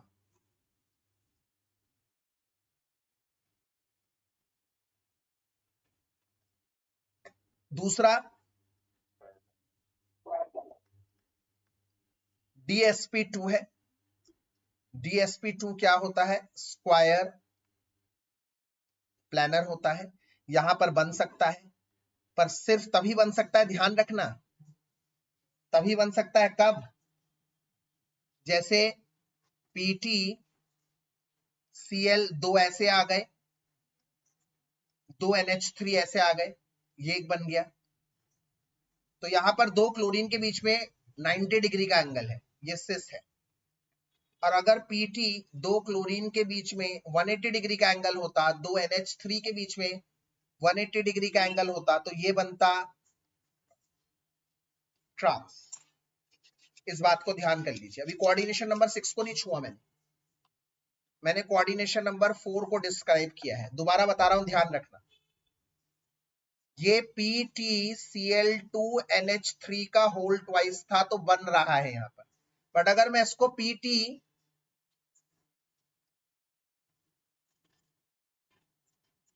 इसमें ज्योमेट्रिकल आइसोमेरिज्म बन रहा है, बट अगर मैं इसको PtNH3 का होल 4 बनाता, क्या यहां पर सिस ट्रांस आइसोमेरिज्म पॉसिबल होते? क्यों नहीं होते? क्योंकि चारों, यस, क्योंकि पीटी के चारों और सेम ग्रुप है, ए, चारों सेम है। तो ए आपस में 180 डिग्री पे भी है और 90 डिग्री पे भी है। एक ही कंपाउंड में सिस भी बन रहा है, ट्रांस भी बन रहा है, भाई नहीं चलेगा, नहीं चलेगा। एक दूसरे कंपाउंड की भी जरूरत है, बी। बट ध्यान रखना, अगर ए 3 है और बी 1 है तो भी नहीं बनेगा। क्यों? अगर मान लो ऐसा होता कि NH3 3 होते और Cl 1 होता, मतलब एक लिगेंड 3 है और एक लिगेंड 1 है, तो भी नहीं बनता, क्योंकि अभी भी ये दोनों सिस में है और ये दोनों ट्रांस में भी है। Not possible. तो ये तभी पॉसिबल है जब कम से कम दो दो ग्रुप हो। Not possible. PtNH3 का होल 4, नॉट पॉसिबल। तो दो दो लिगेंड होंगे तभी पॉसिबल होंगे। एक और केस हो सकता था, क्या? जब M ABCD होता, M मतलब मेटल है और ABCD 4 लिगेंड है, चारों लिगेंड अलग अलग होते तो भी पॉसिबल होता जनाब। सुन लो मेरी बात। इस केस में क्या बनाते? M कैसे बनाते मैं आपको बताता हूं। M इस केस में 3 ज्योमेट्रिकल आइसोमेरिज्म बनते, मैं आपको बता रहा हूं। A B C D ऐसे बना है। अब आप क्या करेंगे, आप यहां पर रेफरेंस के लिए किसी दो को, पहले इसको एक बार रोटेट करेंगे तो ये बन जाएगा ADCB। इसको पकड़कर इसको रोटेट किया और फिर इसको पकड़कर नीचे वाले को रोटेट कर दिया ACDB। इस तरह से ये आपके बन गए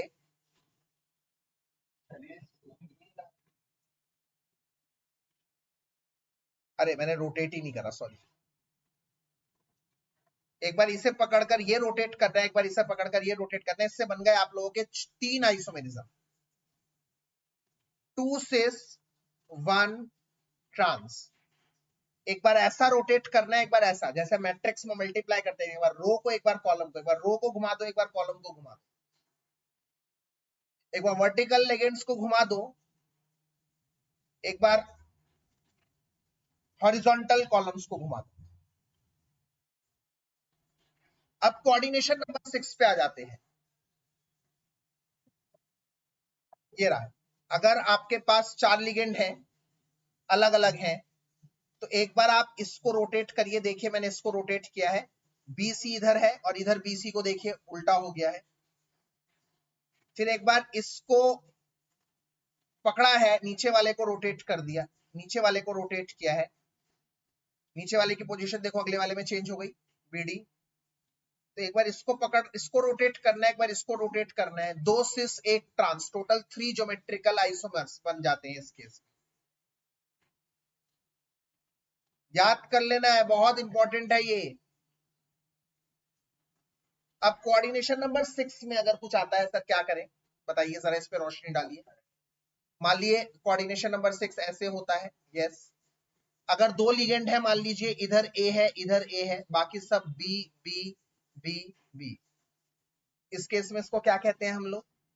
2A अपोजिट साइड है, आप लोग देख रहे हैं। Let me take another colour pen for 2B।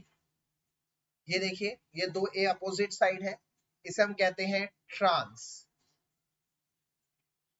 इसी तरह से B B B B, अगर 2A के बीच में एंगल 90 डिग्री का हुआ, इस केस में 2A के बीच का एंगल 180 डिग्री है। इस केस में 2A के बीच का एंगल 90 डिग्री है, इसे कहते हैं सिस।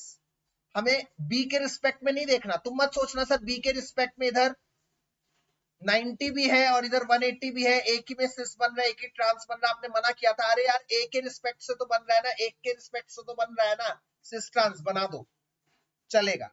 बट हाँ, अगर 3 अलग अलग हैं तो यहां पर एक नई चीज बनेगी। 3 का मतलब है M, तीनों A एक ही तरफ है और मान लो तीनों लिगेंड्स एक ही तरफ है, तो ये सिस ही है एक तरह का, जिसमें सेम साइड में है। पर 3 के केस में उसे फैक बोला जाता है, फैक। सिस का ही एडवांस वर्जन है 3 के केस में। सिस तब बोलते हैं जब 2 सिमिलर ग्रुप सिमिलर साइड में हो, एंगल 90 डिग्री का हो।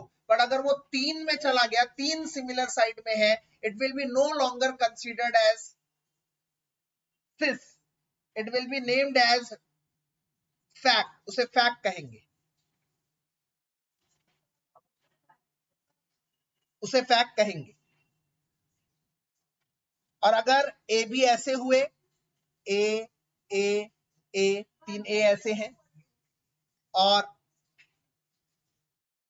बी बी बी ऐसे हैं, तो उसे हम कहते हैं ट्रांस, अपोजिट साइड है।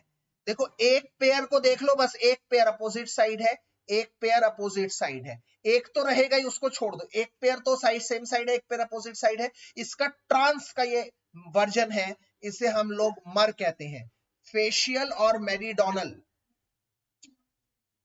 फेशियल और मेरीडोनल।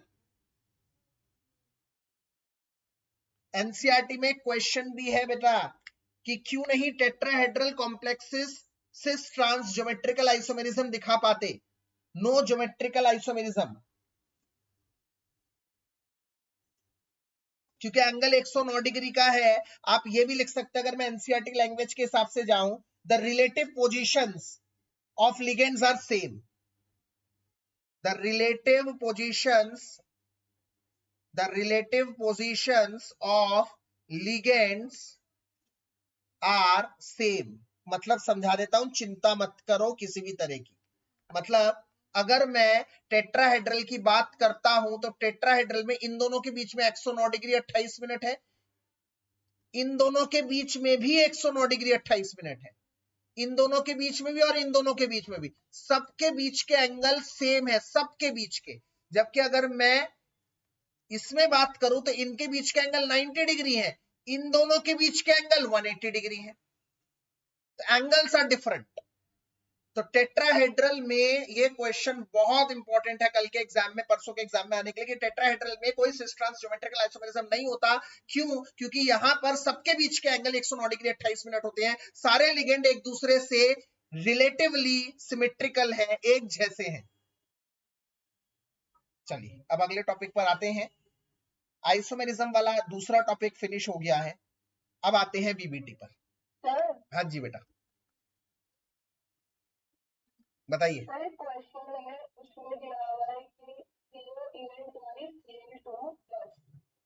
दोबारा बोलो।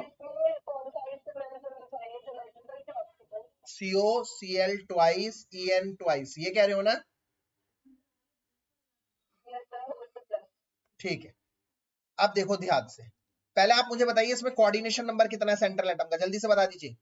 ये 2 क्लोरीन है और एक En बाइडेंटेट है, याद रखिएगा एक En बाइडेंटेट है तो यहाँ पर 2 En है, इसका मतलब 4 कोऑर्डिनेशन नंबर, 4 बॉन्ड यहां हो गए, 2 बॉन्ड यहां हो गए, 6, तो 6 हो गए। तो ये तो क्लियरली ज्योमेट्रिकल आइसोमेरिज्म दिखा रहा है। जब 2 क्लोरीन है तो दोनों क्लोरीन एक बार अपोजिट साइड हो गए, ये आ गया हमारा एक पोजीशन। और दूसरा पोजीशन क्या होगा बच्चों, दूसरा पोजीशन क्या होगा, जब क्लोरीन और क्लोरीन, देख सकते हैं आप इस केस में, इसके ऊपर 2 प्लस, इसके ऊपर 2 प्लस, ये है ट्रांस, ये है सिस। आप लोग समझिए मेरी बात को, यहां पर क्लोरीन और क्लोरीन के बीच का एंगल कितने डिग्री का है, 180। En और En के बीच का एंगल कितने डिग्री का है, 180। यहाँ क्लोरीन और क्लोरीन के बीच का एंगल कितना है, 90। एक En दूसरे En के बीच में एंगल कितने डिग्री का है, 90। सबको समझ में आ गया सिस क्या है, ट्रांस क्या है? चलिए आते हैं वीबीटी पर। सर हाँ जी सर, जो MABCD वाला केस था उसमें A और B को एक पेयर ही है, अज्यूम कर रहे हैं हम लोग, यस अलग अलग है बट हम अज्यूम कर रहे हैं, इसी तरह से वो बनाया जाता है। वीबीटी कुछ स्टेप्स में होती है। सबसे पहला होता है स्टेप 1। स्टेप 1 क्या होता है, ग्राउंड स्टेट लिखना सेंट्रल मेटल का। सेंट्रल मेटल का ग्राउंड स्टेट क्या होता है, उसकी कॉन्फ़िगरेशन का valence shell as it is लिख देना, ग्राउंड स्टेट कहलाता है। एज इट इज लिख देना, सेंट्रल एटम का ground state as it is लिख देना होता है स्टेप 1 ग्राउंड स्टेट। स्टेप 2 क्या होता है, स्टेप 2 होता है, क्या होता है, कौन मुझे बताएगा स्टेप 2? यस, हम calculate the oxidation state of central metal and remove that much electron from ground state, वो मिलता है, वो कहलाता है एक्साइटेड स्टेट। चलिए 2 स्टेप पहले करके देखते हैं किसी कॉम्प्लेक्स में, ठीक है। ये है Cl4 2-, इसके ऊपर ये 2 स्टेप करके देखते हैं। सबसे पहले सेंट्रल एटम कौन, निकल। निकल का याद कर लीजिएगा एटम का कॉन्फ़िगरेशन 3d8 4s2। निकल का ग्राउंड स्टेट है बनाना 3d8, याद करना, कई बच्चे 4s को पहले लिख देते हैं, गलत हो जाता है। 1 2 3 4, ये है 3d और ये है 4s। 8 इलेक्ट्रॉन है बच्चों, 1 2 3 4 5 6 7 8 और इधर है 2। दूसरा स्टेप है एक्साइटेड स्टेट। कैसे लिखेंगे एक्साइटेड स्टेट, पहले ऑक्सीडेशन स्टेट निकाल लेते हैं। इधर x क्लोरीन का -1 होता है, -4 इक्वल टू -2, x का +2। इसका मतलब 2 इलेक्ट्रॉन निकालने हैं, तो पहले इलेक्ट्रॉन जाएंगे s में से, 2 इलेक्ट्रॉन चले गए।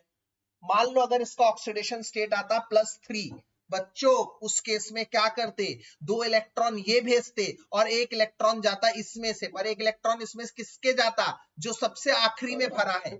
ये वाला इलेक्ट्रॉन आखिरी में नहीं भरा, इसे नहीं भेजोगे आप, तो कौन सा इलेक्ट्रॉन जाएगा? ये वाला इलेक्ट्रॉन। देखिए ये है लास्ट इलेक्ट्रॉन, क्योंकि जब आपने 8 इलेक्ट्रॉन भरे थे, 1 2 3 4 5 6 7 8, ये था 8वां इलेक्ट्रॉन, लास्ट इलेक्ट्रॉन, ये जाएगा। 4 इलेक्ट्रॉन जाने होते तो उससे पहले वाला ये भी जाता। इस हिसाब से जाते हैं इलेक्ट्रॉन। यहाँ बच्चे कॉमन एरर करते हैं और इलेक्ट्रॉन गलत पुलत भेज देते हैं और आंसर गलत आ जाता है।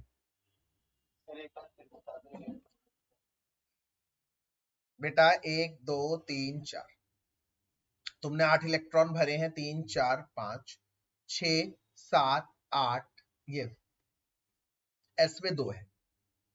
मान लो ऑक्सीडेशन स्टेट +2 आ रहा है, ये 2 इलेक्ट्रॉन गए। +3 आता तो 2 इलेक्ट्रॉन ये वाले जाते और 1 इलेक्ट्रॉन ये वाला जाता, ये वाला, क्योंकि यही सबसे आखिरी में भरा था तुमने। अगर +4 आता तो ये 2 जाते, ये जाता और ये भी जाता, जो नीचे वाला एरो है ये ऐसे वो जाते। +5 होता तो ये वाला जाता, +6 होता तो फिर यहां से निकलता। इस तरह से निकलते हैं इलेक्ट्रॉन। समझ में आ गया बेटा?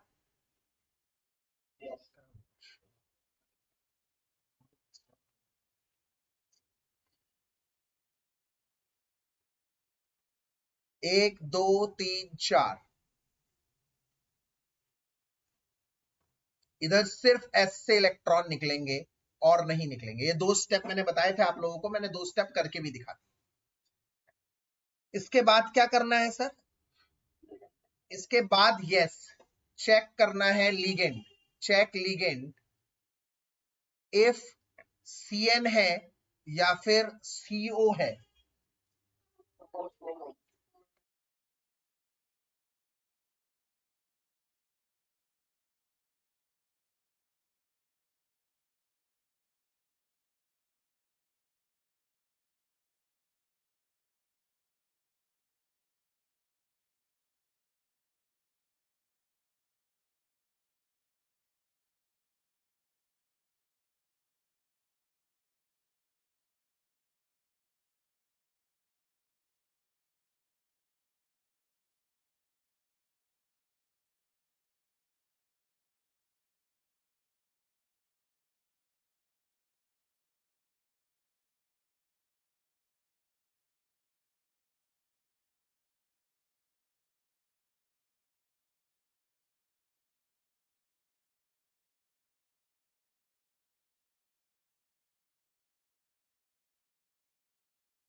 चेक करना है लिगेंड इफ CN और CO।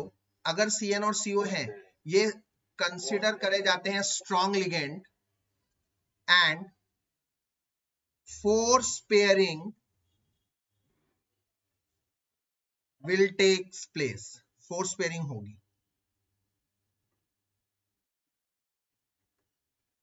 इफ नॉट, अगर ये 2 लिगेंड नहीं है, देन राइट एज यूजुअल, उसी को एज यूजुअल लिखा जाएगा। देन राइट एज यूजुअल, उसके अलावा एज यूजुअल लिख दीजिए, नहीं तो ठीक है, नहीं तो एज यूजुअल लिख दीजिए। और उसके बाद चेक करिए द नंबर ऑफ लिगेंड्स। चलिए check the number of ligands, ligands को चेक करिए and number of orbitals used, कितने ऑर्बिटल यूज्ड हो रहे हैं, number of orbitals, number of vacant orbitals, number of vacant orbitals used will give hybridization. इससे पता लगेगी क्या होगा हाइब्रिडाइजेशन, क्या होगा हाइब्रिडाइजेशन। आइए देखते हैं, चेक करते हैं। लिगेंड क्या है? Cl है। Cl तो स्ट्रॉन्ग नहीं है भाई, CN और CO आपने कही थी बात। इसका मतलब नॉट नो फोर्स पेयरिंग, इधर लिखेंगे no force pairing, no force pairing. फिर लिखेंगे इसका हाइब्रिडाइज्ड स्टेट। हाइब्रिडाइज्ड स्टेट क्या होगा?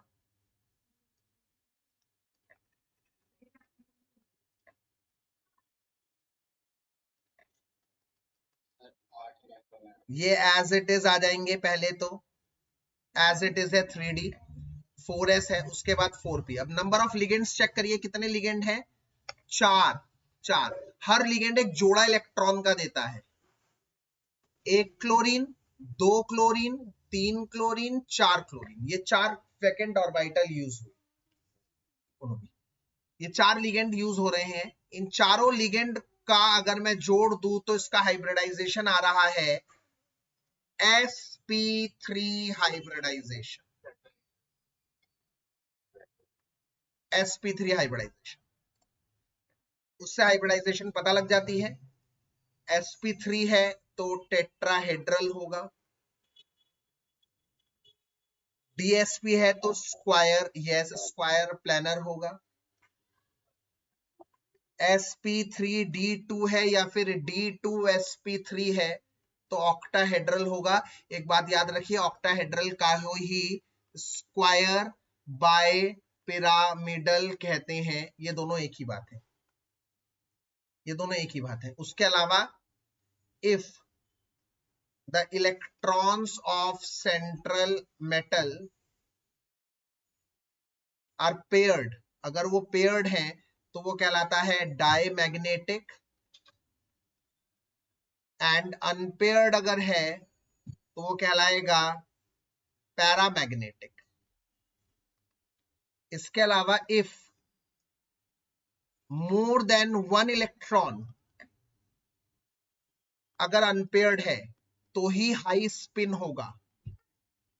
एक से अधिक इलेक्ट्रॉन अनपेयर्ड है तो हाई स्पिन है, अदरवाइज लो स्पिन। नहीं तो क्या है बच्चों? लो स्पिन है।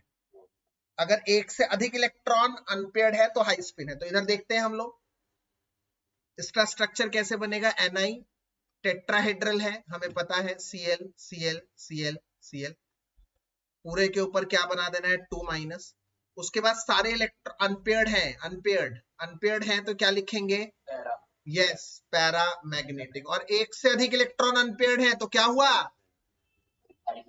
High spin complex, yes high spin complex. और अगर 3D यूज हुआ, इफ 3D इज यूज्ड, अगर 3D यूज हुआ इन हाइब्रिडाइजेशन तो उसे कहेंगे इनर डी। और इफ 4D यूज हुआ तो आउटर डी। अदरवाइज हमें नहीं लिखना कुछ। यहां पर 3D तो यूज ही नहीं हुआ ना 4D, तो सिर्फ छोड़ देंगे, कुछ नहीं लिखेंगे, inner D outer D complex. और अगर इलेक्ट्रॉन अनपेयर्ड हैं तो कलर्ड होंगे। ये आगे की थ्योरी बताएगी, यहां पर नहीं बताई जाएगी। तो मेरे ख्याल से इतनी बात समझ में आ गई आप लोगों को। हाँ लिख लो, अच्छी बात है, इट्स गुड। मैं 2 मिनट का समय दे रहा हूं, आप एक बार इन स्टेप्स को एक बार देख लीजिए। इन स्टेप्स में जान बसी है। 1 मिनट का पॉज टाइम दे रहा हूं, इन स्टेप्स को अच्छी तरह से देख लो।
चलिए आगे बढ़ते हैं और वीबीटी की कमियों के ऊपर एक बार बात करते हैं। Limitations of VBT.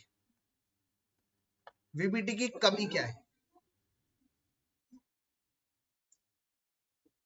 Double double pair में करते हैं। en ट्वाइस है तो en ट्वाइस है, जैसे तो ऐसे होता है एक en, ये एक en माना जाता, फिर ये दूसरा en। ओके, तो लिमिटेशंस ऑफ वीबीटी, वीबीटी की कमियां क्या क्या है एक बार देखें। assumptions बहुत है, involves a number of assumption, बहुत सारे assumptions है, पेयरिंग होगी नहीं होगी, ये सब ड्रामेबाजी। मैग्नेटिक कैरेक्टर नहीं बता पाता, मैग्नेटिक कैरेक्टर क्वांटिटेटिव, मतलब पैराडाई बताता है, कितना मैग्नेटिक कैरेक्टर नहीं बताता, क्वांटिटेटिव। मैग्नेटिक कैरेक्टर का नो इंटरप्रिटेशन, वो NN प्लस वाला फार्मूला, स्पिन ओनली वाला फार्मूला वीबीटी ने नहीं दिया बेटा, वो उसके बाद की CFT की थियरी में है, ठीक है, उसकी नहीं है। मैग्नेटिक कैरेक्टर उससे नहीं निकाला जा सकता। डज नॉट एक्सप्लेन कलर, ये भी अगला थ्योरी बताता है। लिखेंगे, लिखा है भाई मैंने, नहीं लिखा, सॉरी सॉरी, यस टेट्राहेड्रल लिखेंगे गुड़िया।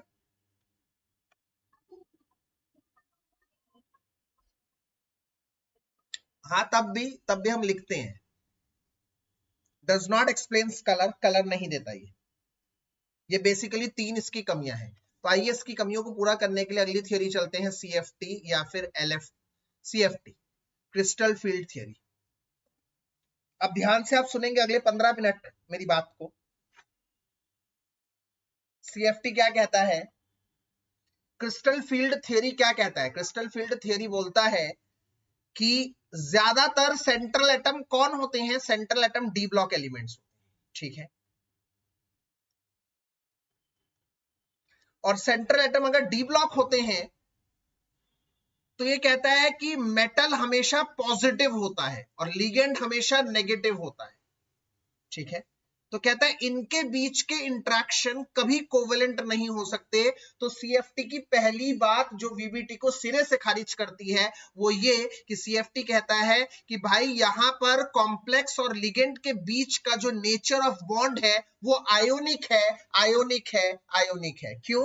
क्योंकि यहां पर जो सेंट्रल एटम होता है वो पॉजिटिव आयन की तरह बिहेव करता है और लिगेंड एक नेगेटिव आयन की तरह बिहेव करता है। उन दोनों के बीच का जो कॉम्प्लेक्स होता है वो आयोनिक नेचर होता है, और यहीं पर सबसे पहले गलत हो जाता है हम लोगों का VBT। ये सबसे पहली बात है।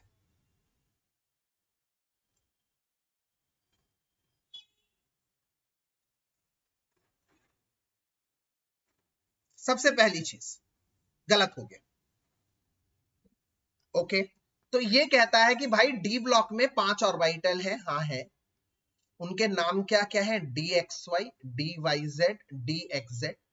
इसका नाम DX2, Y2 और DZ2। इनमें इलेक्ट्रॉन का ओरिएंटेशन थोड़ा अलग अलग होता है। कैसे?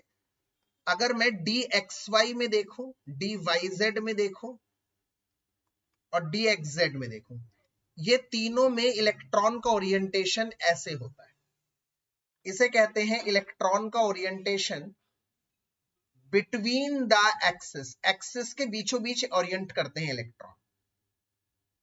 अगर मैं DX2, Y2 और DZ2 की बात करता हूं तो इस पे इलेक्ट्रॉन का ओरिएंटेशन एक्सिस पर है, on the axis. Electron on the axis, axis पर है, वो बिटवीन द एक्सिस है या एक्सिस पर है। इसकी वजह से यहां पर डी के ऑर्बिटल दो अलग अलग तरह का बिहेवियर शो करते हैं, क्योंकि 3 ऑर्बिटल में इलेक्ट्रॉन का ओरिएंटेशन बिटवीन द एक्सिस है, 2 ऑर्बिटल में इलेक्ट्रॉन का ओरिएंटेशन ऑन द एक्सिस है। तो इसलिए पांचों ऑर्बिटल का एक जैसा बिहेवियर लिगेंड की प्रेजेंस में नहीं रहता। ऑल्दो ये लिगेंड के आने से पहले डीनेचुरेट वो होते हैं, क्या कहते हैं उसे, व्हाट इज द वर्ड, क्या वर्ड था वो, डीजनरेटेड, डीजनरेटेड ऑर्बिटल्स मतलब equal energetic before ligand, ligand आने से पहले पांचों ऑर्बिटल इक्वल एनर्जेटिक है, बराबर एनर्जी है। पर जैसे ही लिगेंड आता है यहां पर कहानी में थोड़ा ट्विस्ट आता है। क्यों? क्योंकि या तो लिगेंड एक्सिस के रास्ते आता है या तो बिटवीन द एक्सिस आता है। मतलब अगर लिगेंड एक्सिस के रास्ते आए, केस 1, बेटा साइलेंट करिए, म्यूट करिए, अप्रोच ऑफ लिगेंड एक्सियली, अगर वो एक्सियली आएगा लिगेंड, एक्सिस वाइज आएगा, सपोज करो एक्सिस वाइज कैसे आएगा, ये 3 एक्सिस हैं, यही है ना, एक्स वाई जेड ऐसे ही होते हैं, और बीच में मान लो मेटल है एम, तो लिगेंड अगर ऐसे आएंगे एक्सिस वाइज आएंगे तो ये कैसा ज्योमेट्री बना रहे हैं, ये तो ऑक्टाहेड्रल ज्योमेट्री बना रहे हैं, एंगल 90 डिग्री का 180 डिग्री का, ये तो ऑक्टाहेड्रल ज्योमेट्री बना रहे हैं। तो अगर लिगेंड एक्सियली अप्रोच करेंगे तो वो ऑक्टाहेड्रल ज्योमेट्री बनाएंगे, पहली बात तो ये। और अगर एक्सिस वाइज अप्रोच करेंगे बच्चों तो खुद सोचो, खुद दिमाग लगाओ,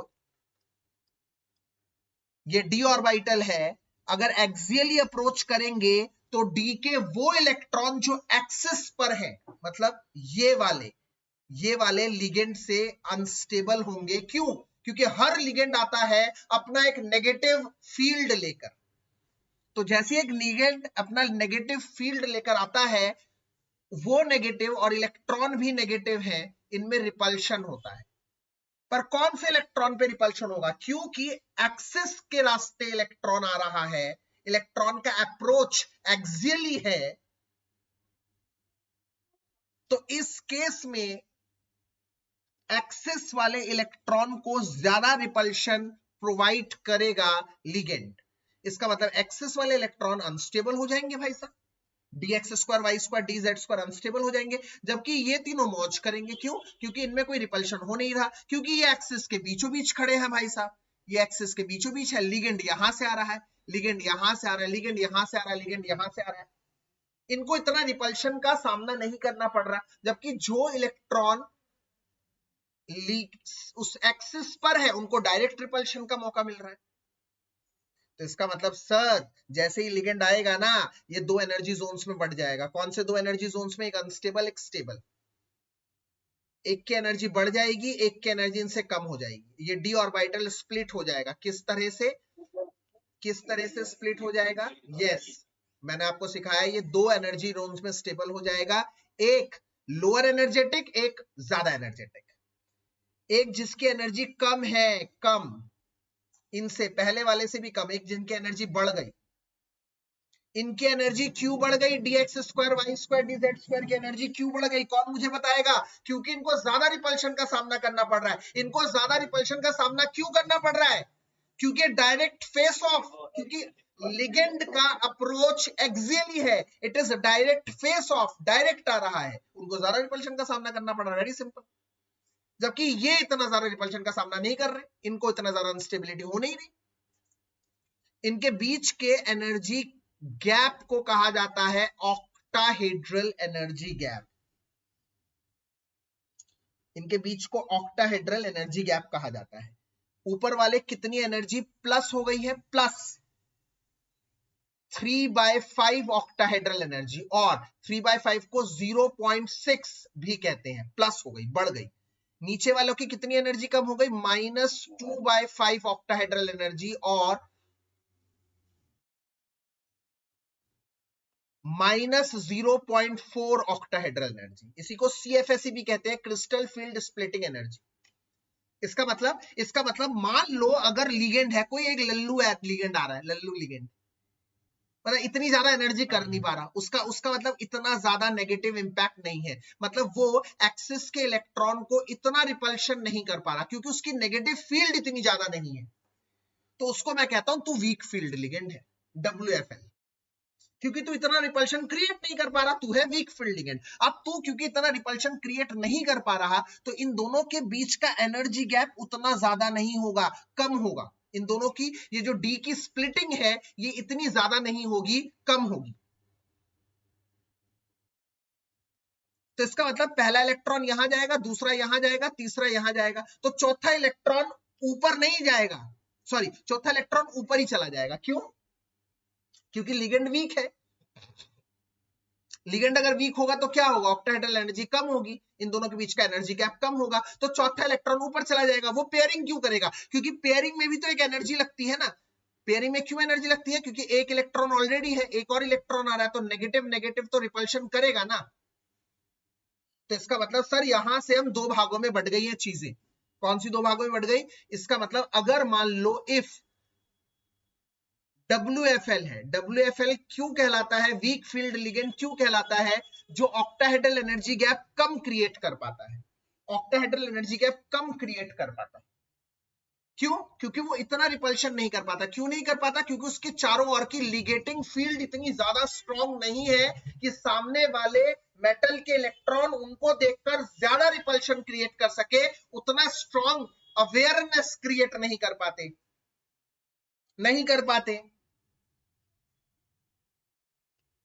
तो इसका मतलब सामने वाला अनस्टेबल हुआ बट उतना ज्यादा नहीं हुआ। इसका मतलब इनकी स्प्लिटिंग हुई बट ये स्प्लिटिंग इतनी ज्यादा नहीं हुई, ऑक्टाहेड्रल एनर्जी गैप कम है, तो चौथा इलेक्ट्रॉन फट से ऊपर चला जाएगा। क्योंकि पेयरिंग में भी एक एनर्जी लगती है, मैंने आपको बताया इलेक्ट्रॉन को पेयर करने में भी एनर्जी लगती है। तो इसका मतलब किसी लिगेंड को वीक फील्ड लिगेंड कब कहा जाता है? तो इसका मतलब इफ अगर ऐसा कंडीशन आप देख पा रहे हैं कि कोई ऑक्टाहेड्रल एनर्जी गैप कम क्रिएट कर रहा है, पेयरिंग एनर्जी ज्यादा है, तो उसे हम कहते हैं weak field ligand, weak field ligand. और उसके केस में मान लीजिए इस नीचे वाले ऑर्बिटल को कहते हैं 2Tg और ऊपर वाले ऑर्बिटल को कहते हैं Eg। अगर मान लीजिए 4 इलेक्ट्रॉन है, अगर मान लीजिए 4 इलेक्ट्रॉन है, D4 है, तो इस केस में क्या होगा? T2G में 3 जाएंगे और Eg में 1 इलेक्ट्रॉन चला जाएगा, ऊपर इलेक्ट्रॉन चला जाएगा। क्यों? क्योंकि ऑक्टाहेड्रल एनर्जी गैप कम है। ऑक्टाहेड्रल एनर्जी गैप क्यों कम है? क्योंकि जो लिगेंड है वो इतनी एनर्जी क्रिएट ही नहीं कर पा रहा, इतना अनस्टेबल, इतना डिस्टेबलाइज कर ही नहीं पा रहा, उसको स्प्लिटिंग इतनी ज्यादा हो ही नहीं रही, तो इलेक्ट्रॉन आराम से ऊपर चला जाएगा। अगर मान लीजिए डी में 5 इलेक्ट्रॉन है तो क्या हो जाएगा? T2G 3 और Eg में 2, यस। और अगर डी में 6 इलेक्ट्रॉन है तो क्या हो जाएगा?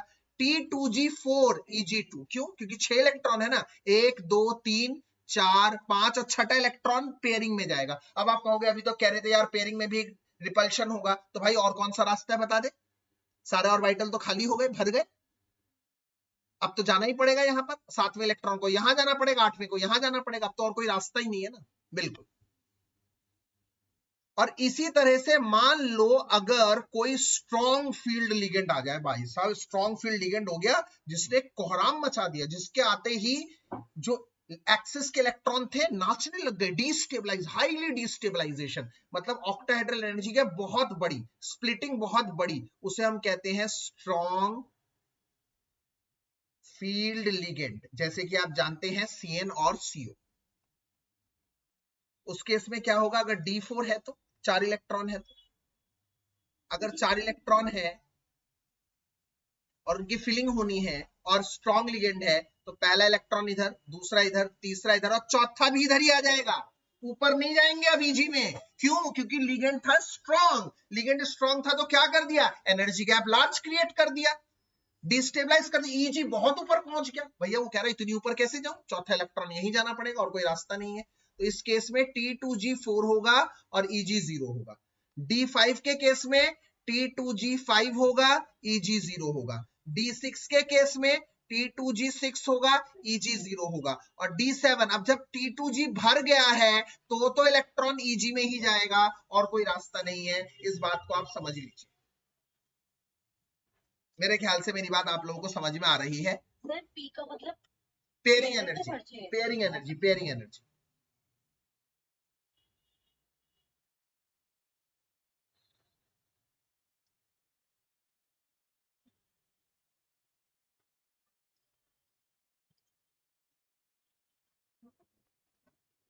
पेयरिंग एनर्जी, कल इसका क्वेश्चन एक तय है 110%। Case two approach is non axially, मतलब अब एक्सियली अप्रोच नहीं कर रहा, एक्सियली अप्रोच नहीं कर रहा तो एंगल 90 डिग्री नहीं बनेगा। उस केस में मेटल कहीं ना कहीं इस तरह से बनेगा, टेट्राहेड्रल कॉम्प्लेक्स बनता है। उस केस में भी स्प्लिटिंग होती है, 1 2 3 4, खुद दिमाग लगाओ। जब लिगेंड नॉन एक्सियली आ रहा है, मतलब एक्सिस के रास्ते नहीं आ रहा, तो वो कौन से इलेक्ट्रॉन को डिस्टेबलाइज ज्यादा करेगा? जो उसके रास्ते में आ रहे हैं, नॉन एक्सिस वाले, मतलब बिटवीन द एक्सिस वाले। तो इस केस में ये अनस्टेबल हो जाएंगे और स्प्लिटिंग ऑफ डी उल्टी हो जाएगी बच्चों, उल्टी। Eg आ जाएगा नीचे और T2G आ जाएगा ऊपर। और इस केस में सिर्फ T कहते हैं, T2 कहते हैं, G नहीं लगता, G नहीं लगता, G लगता है सिर्फ ऑक्टाहेड्रल कॉम्प्लेक्सेस में। और इसके बीच के एनर्जी गैप को हम क्या कहते हैं? Tetrahedral energy gap. और याद रखिए ऊपर वाले कितने हैं? +2/5, इधर उल्टा हो जाता है, मतलब +2/5 ऑफ टेट्राहेड्रल एनर्जी, मतलब +0.4 टेट्राहेड्रल एनर्जी। नीचे कितना गया? -3/5 टेट्राहेड्रल एनर्जी, इसका मतलब -0.6 टेट्राहेड्रल एनर्जी गैप नीचे चला गया। एक अच्छी सी बात बता रहा हूं, याद कर लो इसका, याद कर लो इसको। अगर आपसे कोई पूछे, ये क्वेश्चन 110% आएगा कि दोनों एनर्जी गैप्स में क्या कोई रिलेशन है? हाँ है। नोट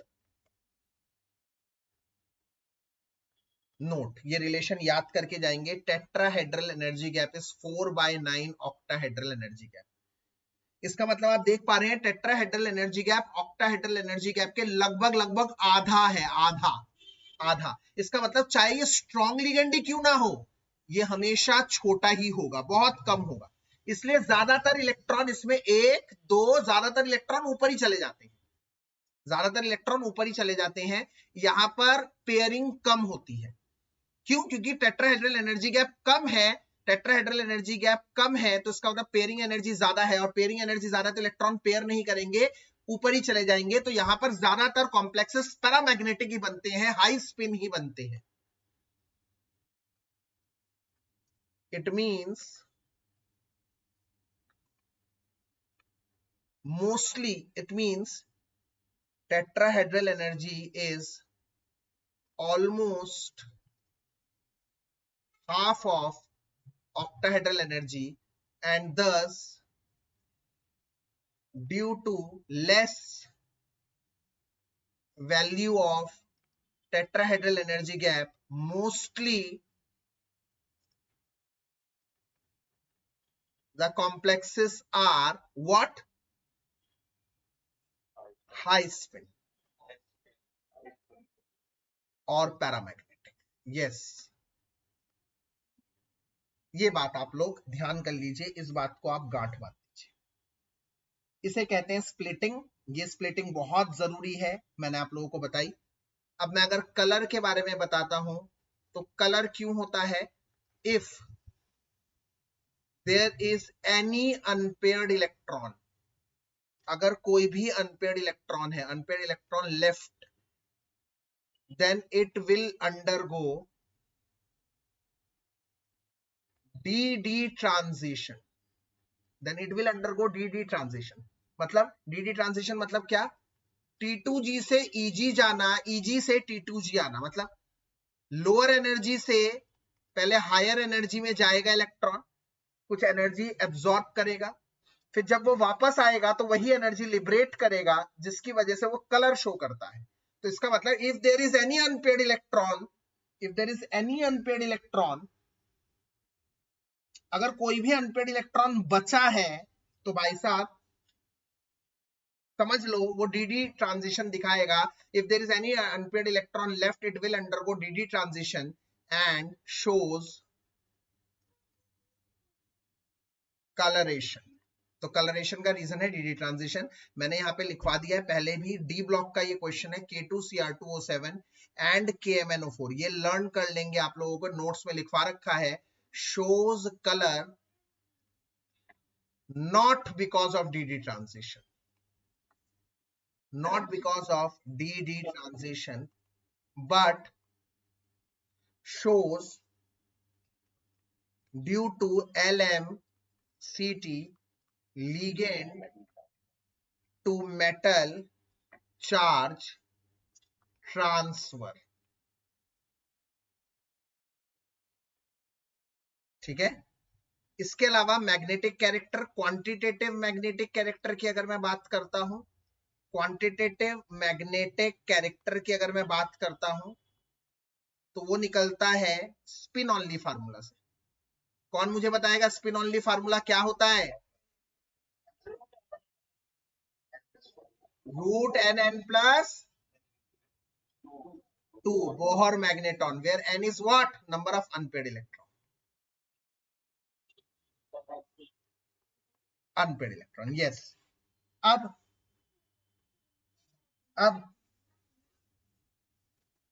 यहां पर एक और कमी है, इसकी लिमिटेशन है, इसकी भी कुछ लिमिटेशन है, कमी है। तो लिमिटेशन ऑफ CFT की अगर मैं बात करता हूं तो क्या है कि ये बताता है कि लिगेंड क्या बताता है, एनायनिक लिगेंड्स नेगेटिव हैं तो वो ज्यादा रिपल्शन क्रिएट करेंगे। लिगेंड्स ज्यादा रिपल्शन क्रिएट तब करेंगे जब वो एनायनिक लिगेंड हुए, क्योंकि नेगेटिव नेगेटिव रिपेल होगा। बट आपको बता दूं एनायनिक लिगेंड कम रिपल्शन क्रिएट करते हैं क्योंकि वो वीक लिगेंड माने जाते हैं। ये क्यों होता है ये नहीं समझा पाया था CFT। According to this theory ये नहीं समझा पाया था, it was not able to explain that why, ये याद कर लेना बहुत इंपॉर्टेंट है, anionic ligands,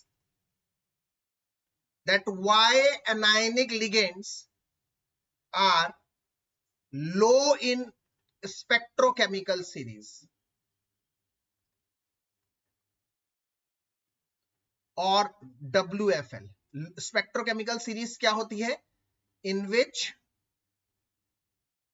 all the ligands are arranged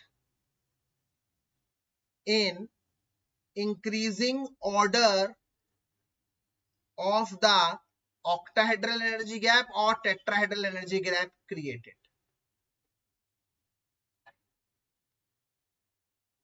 ठीक है, इसे स्पेक्ट्रोकेमिकल सीरीज कहते हैं और इसमें हमेशा सारे नेगेटिव लिगेंड एकदम पीछे की तरफ होते हैं।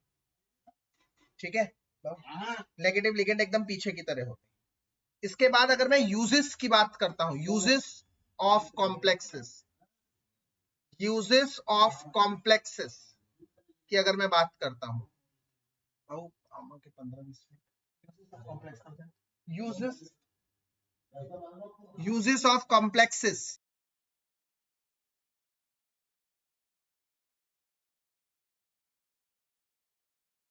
Uses of complex, uses of complexes की अगर मैं बात करता हूं कि कहां पर यूज किए जाएंगे, भाई साहब ये पढ़ लो, ये बहुत इंपॉर्टेंट है, बहुत इंपॉर्टेंट है, ये समझ लो मेरी बात जो मैं कह रहा हूं।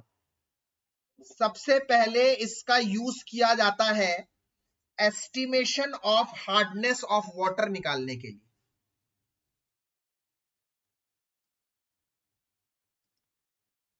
Estimation of hardness of water निकालने के लिए by EDTA titration. EDTA ethylene diamine tetraacetate एक तरह का लिगेंड होता है जो फ्लेक्सी लिगेंड होता है। फ्लेक्सी लिगेंड कौन होते हैं? जिसका कोऑर्डिनेशन नंबर 6 भी हो सकता है, 4 भी हो सकता है, अपना चेंज कर सकते हैं। तो estimation of hardness of water, इसे कहते हैं क्वांटिटेटिव, क्वालिटेटिव या फिर titration use. Qualitative quantitative chemical analysis, qualitative and quantitative analysis में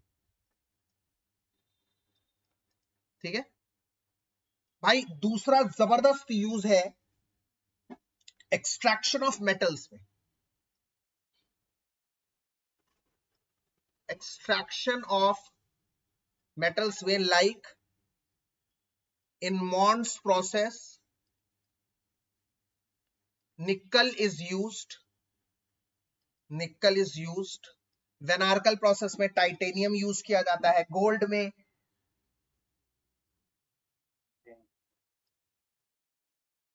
जिंक का इस्तेमाल किया जाता है। ये बहुत यूज है। निकल is used while in like in Mond's process purification of nickel CO is used or in leaching of gold and silver zinc is used in cyanide complex बनाने में। ये बहुत इंपॉर्टेंट है। इसके अलावा बायोलॉजिकल इंपॉर्टेंस,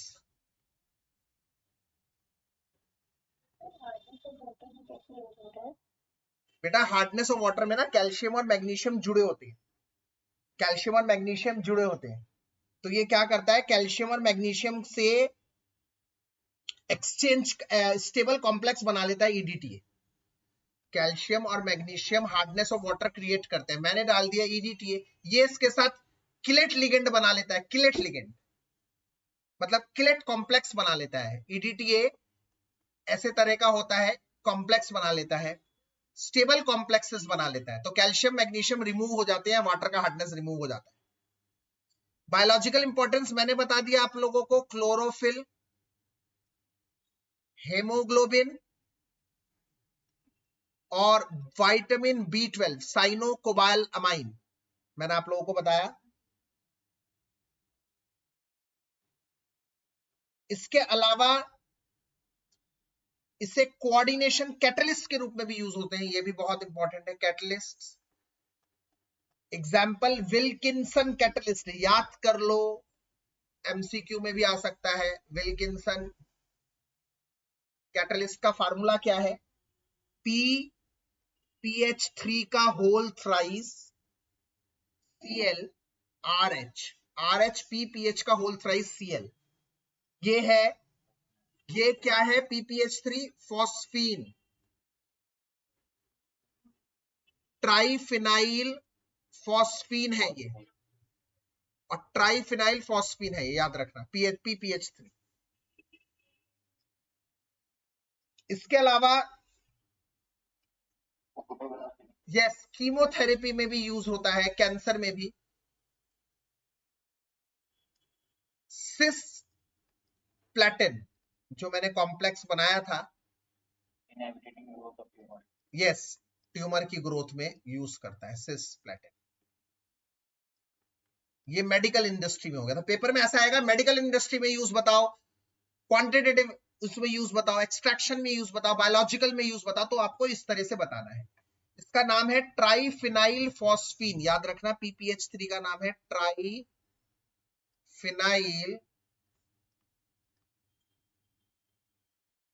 ट्राइफिनाइल फॉस्फीन, इसका नाम है, ये याद रखिएगा, ठीक है।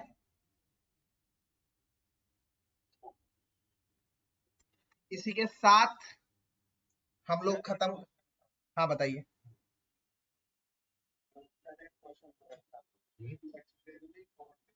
सेंड कर दीजिए, सेंड करिए, व्हाट्सएप करिए, व्हाट्सएप, ठीक है। चलिए फाइनली